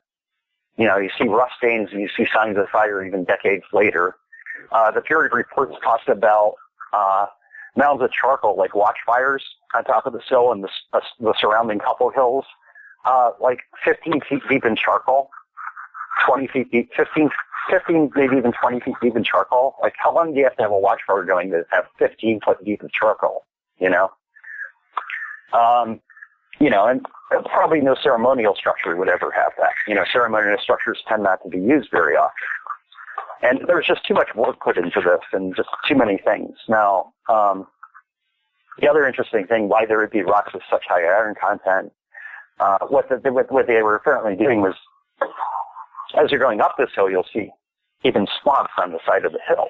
Well, these swamps have what's known as bog ore, which is a clay, high iron content ore that they would apparently then purify into iron.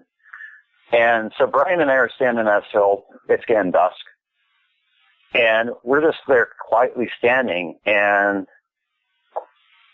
I just feel something in the direction we're looking, and I look at Brian, and he's totally focused in the same direction. And then I see, like, these leaves move, like 20, 25 feet in front of me, like, as if like a footstep in the snow sort of thing, but with the leaves. So I'm still trying to, you know, keep a scientific mind, and I wet my finger, and my finger is drying evenly from all sides. I see none of the small leaves move. There's absolutely no breeze going on. And then I see a couple more, and I look over at Brian, and Brian is just glazed in the same exact direction I am in. I'm like, do you see anything, Brian? And I'm like, he's like, with kind of a scared voice, yeah. I'm like, well, what do you see? He's like, I don't know. Like, with a totally shaky voice. And I'm like, I see what looks like a few footsteps in the leaves. And he's like, I see more than that, but I'm not sure what I'm seeing right now. And so then a couple minutes pass, and that feeling's still there, just like you're being watched, like someone's just standing right there in front of you, but you can't make them out. Like, you like the hair standing up on the back of your neck, even though I don't think it was, but that sort of feeling. So at this time, I was doing lots of yoga, lots of meditation, and I just went into this real deep mental space, and I I can only describe it as like forcibly asking the spirits for a sign, like asking for validation of what I felt. Yeah. As soon as I thought that and put that thought out into the universe, I was instantly bowled over by this absolutely nauseating smell that I've never smelled before, but I knew instantly what it was. Like, I literally had never smelled that smell before, but I somehow knew instantly what it was. So what was it?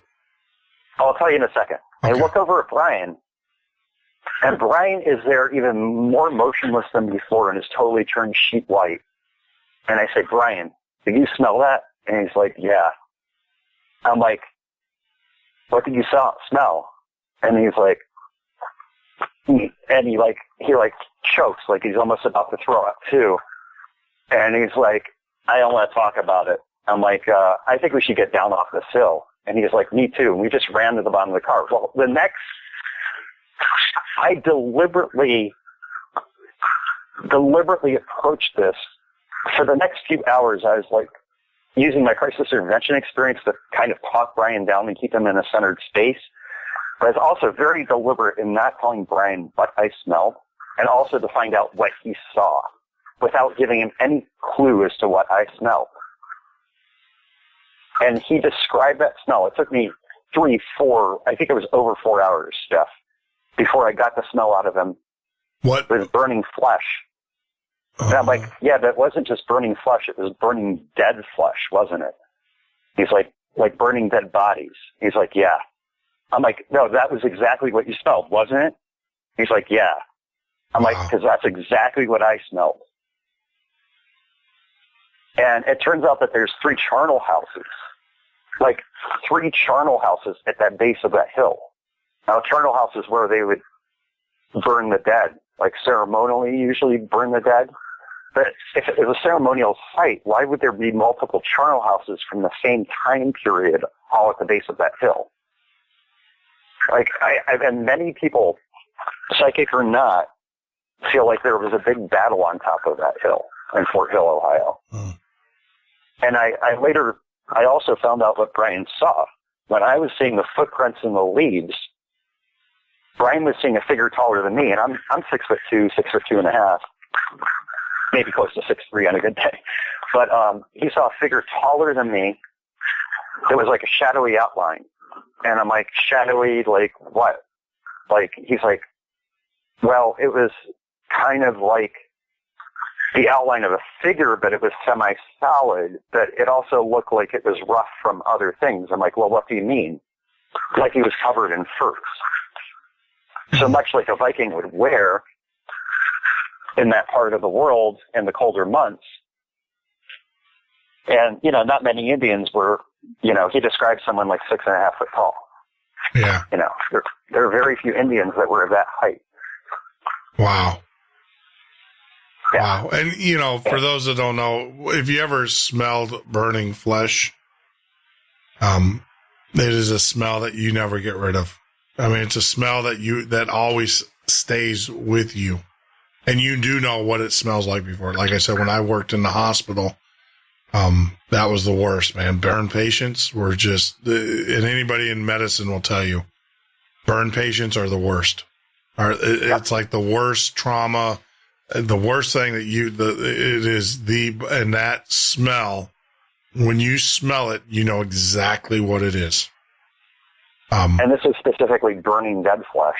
Yeah. Like it instantly bowled me over. Like I had a real hard time not throwing up. And it took us a good 2 or 3 minutes to even be able to run down that hill. And we ran down that hill, just about spraining our legs, dislocating our knees. Wow. Like we just. Wow. That's crazy, Scott. Well, John, I'm thinking ahead. I already got myself.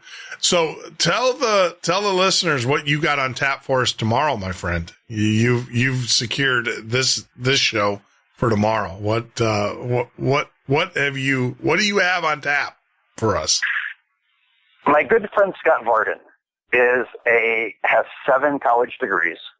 He is a professional investigator for multiple state and federal agencies. He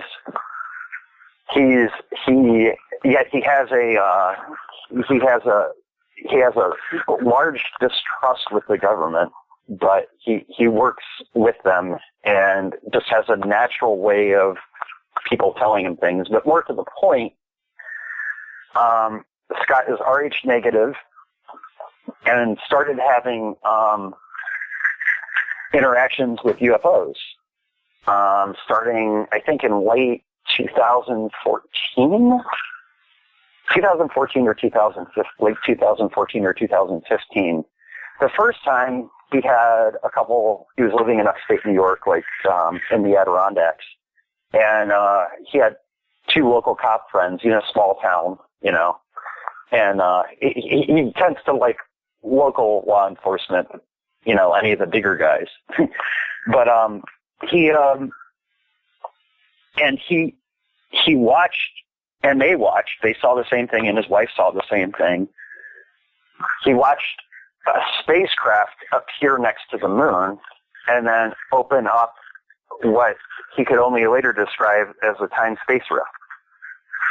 Yeah. Now, the interesting thing is, Scott is a professional investigator, and Scott has a very scientific mind. Yeah, he's a level-headed guy. Oh, he is, he is amazing. Like, he is so, I have never questioned anything this man has ever told me from the moment I talked to him. Yeah, yeah. And what's great is even after I'm already convinced, like I already have that like as much as you ever trust like a grandparent or anything, like you just, they're telling the truth. Yeah. You just know that, but then you also hear how he had to validate it to himself. Well, so Scott got in and he ended up realizing that it was most likely a 345. It was definitely a right triangle when they opened up this time-space rift.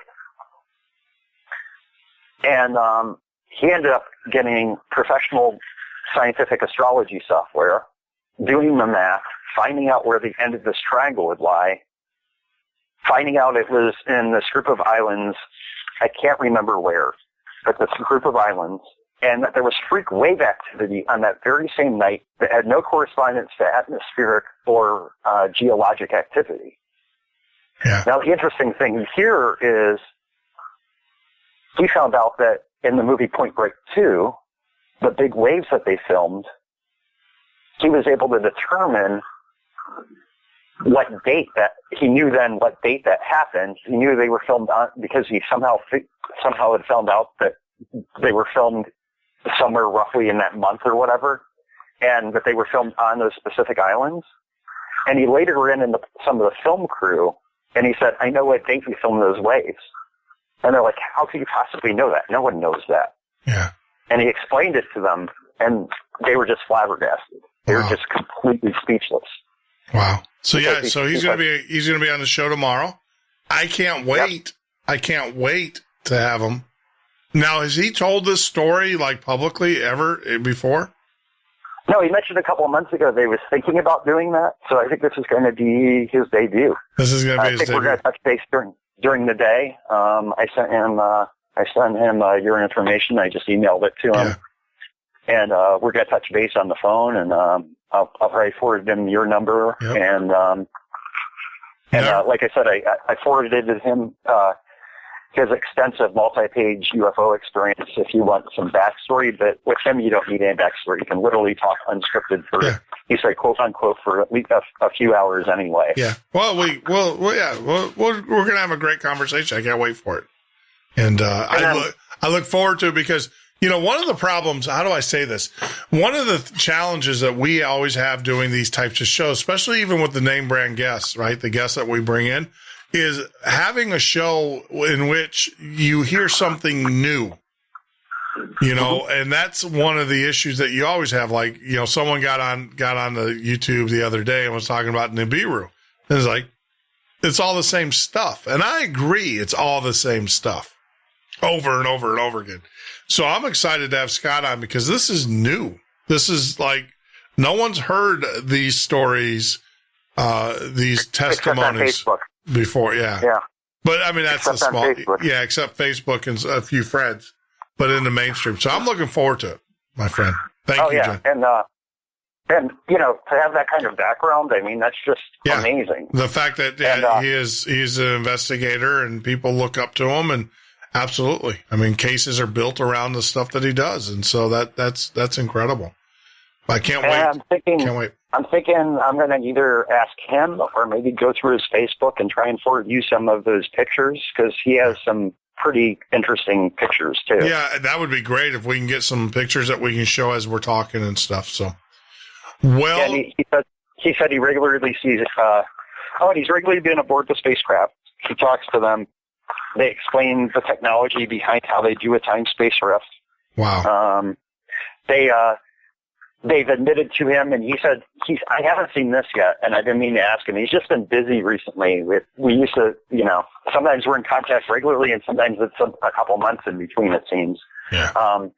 But he said one of the things that he knows has been happening, and he knows the video proof of this, is that there should be a lot more volcanic activity and geologic activity on the planet, because he studies these things, than there currently is. And he's seen video of a white sphere above like a volcanic rift or something, and then light shooting down into it and the activity lessening. Yeah. And he said he knows the aliens have been deliberately helping us with that. Yeah, I've heard that. It's funny that you say that, but I've heard that from a couple people saying that we are some of the planet changes and stuff that would be going on, that would be devastating us right now. We are getting help from the aliens and stuff. So it's going to be a fascinating show. I can't wait and everything, but, we'll talk tomorrow, John, and I'm going to get signed off Joseph here. Reyna, go ahead. Yeah. Joseph Reyna validated quite a bit of that for us when we talked privately after that. And actually Joseph, he sent me an email yesterday. It was today. Well, it was yesterday now. And I got to respond to that. We'll probably respond to that on tomorrow's show. He sent me an email. One of the things that are floating around there by WikiLeaks, I'm a firm believer. And I'll just go ahead and talk about it now.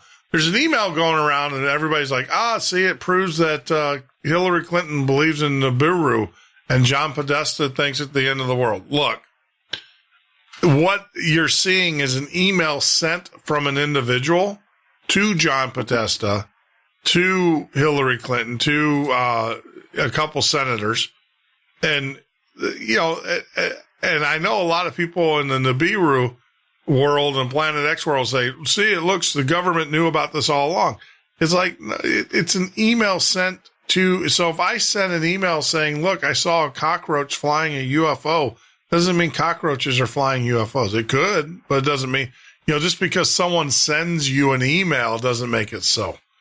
And exactly. And that's what's floating around. And I'm going to talk to there's a lot of people out there that are using, to me, that just makes us look like a bunch of hacks. When you read that and you go, oh, see, there's a Planet X. It's like, no, it's someone reading an email. I mean, it's interesting stuff. I read the email, and the gentleman who sent it to Podesta and those guys, it's very interesting, and the information they put in there is very knowledgeable and everything. And so I don't doubt it, but it doesn't mean that it came from them. It would be different if Podesta or Clinton, sent it and said, hey, look, this is what's going on. We had a briefing about it, blah, blah, blah, blah. But no, this is an email from an individual, from a third party into their system. So I just wanted to put that topic to bed in my mind. And, so what? People, just because you get an email that says something. I get emails all the time. If I take this pill, I'm going to be attracted to women.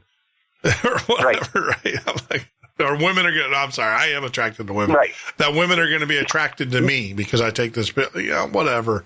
Just because it's whatever. It's don't fall into it.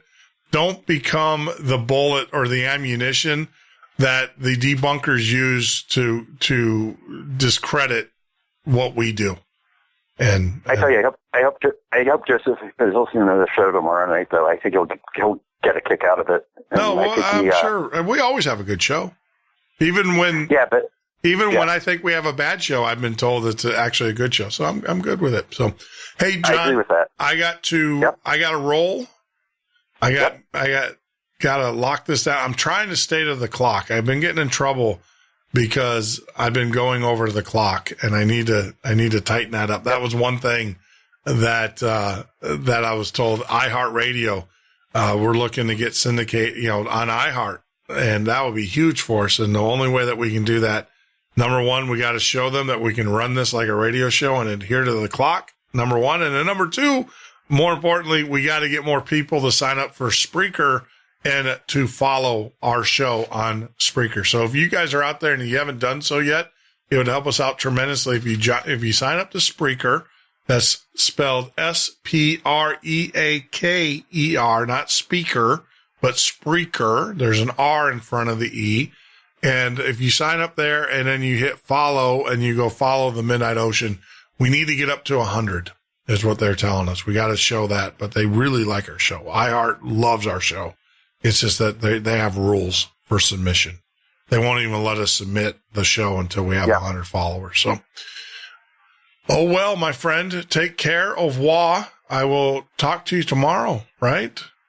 Yes, definitely. All right, man. Take care. There you go. John, good friend of the show, joining us. That's John Stucca joining us. And he's been doing a great job of getting our guests. Yep. He's working on very hard on getting us guests. And, you know, we're BSC. For those that listen to the show, we're looking for BSC. If you know anybody that falls into that category, if you don't know what BSC is, think about it for a while. It'll come to you. But if you know of anybody that's BSC and everything, we're looking to have them on the show. So that's about it. I just want to say thank you, everybody. Thank you for our very special guest, Stanton Friedman, for joining us tonight. What a great show. Can't understand what you're saying. You don't know what BSC. Think about it. Deb, think about it. We're looking for him. So, but like I said, I just wanted to thank everybody for coming on the show. Your participation in the chat room does mean a lot to us, especially Stanton Friedman. Tomorrow, we're going to have an exclusive, never been told publicly, abduction story, alien interaction. It's going to be great. It's going to be interesting.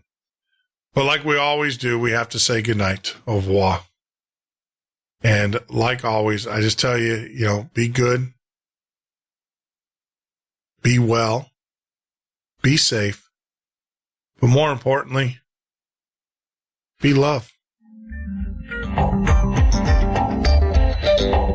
Good night.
Like a vibration occupation.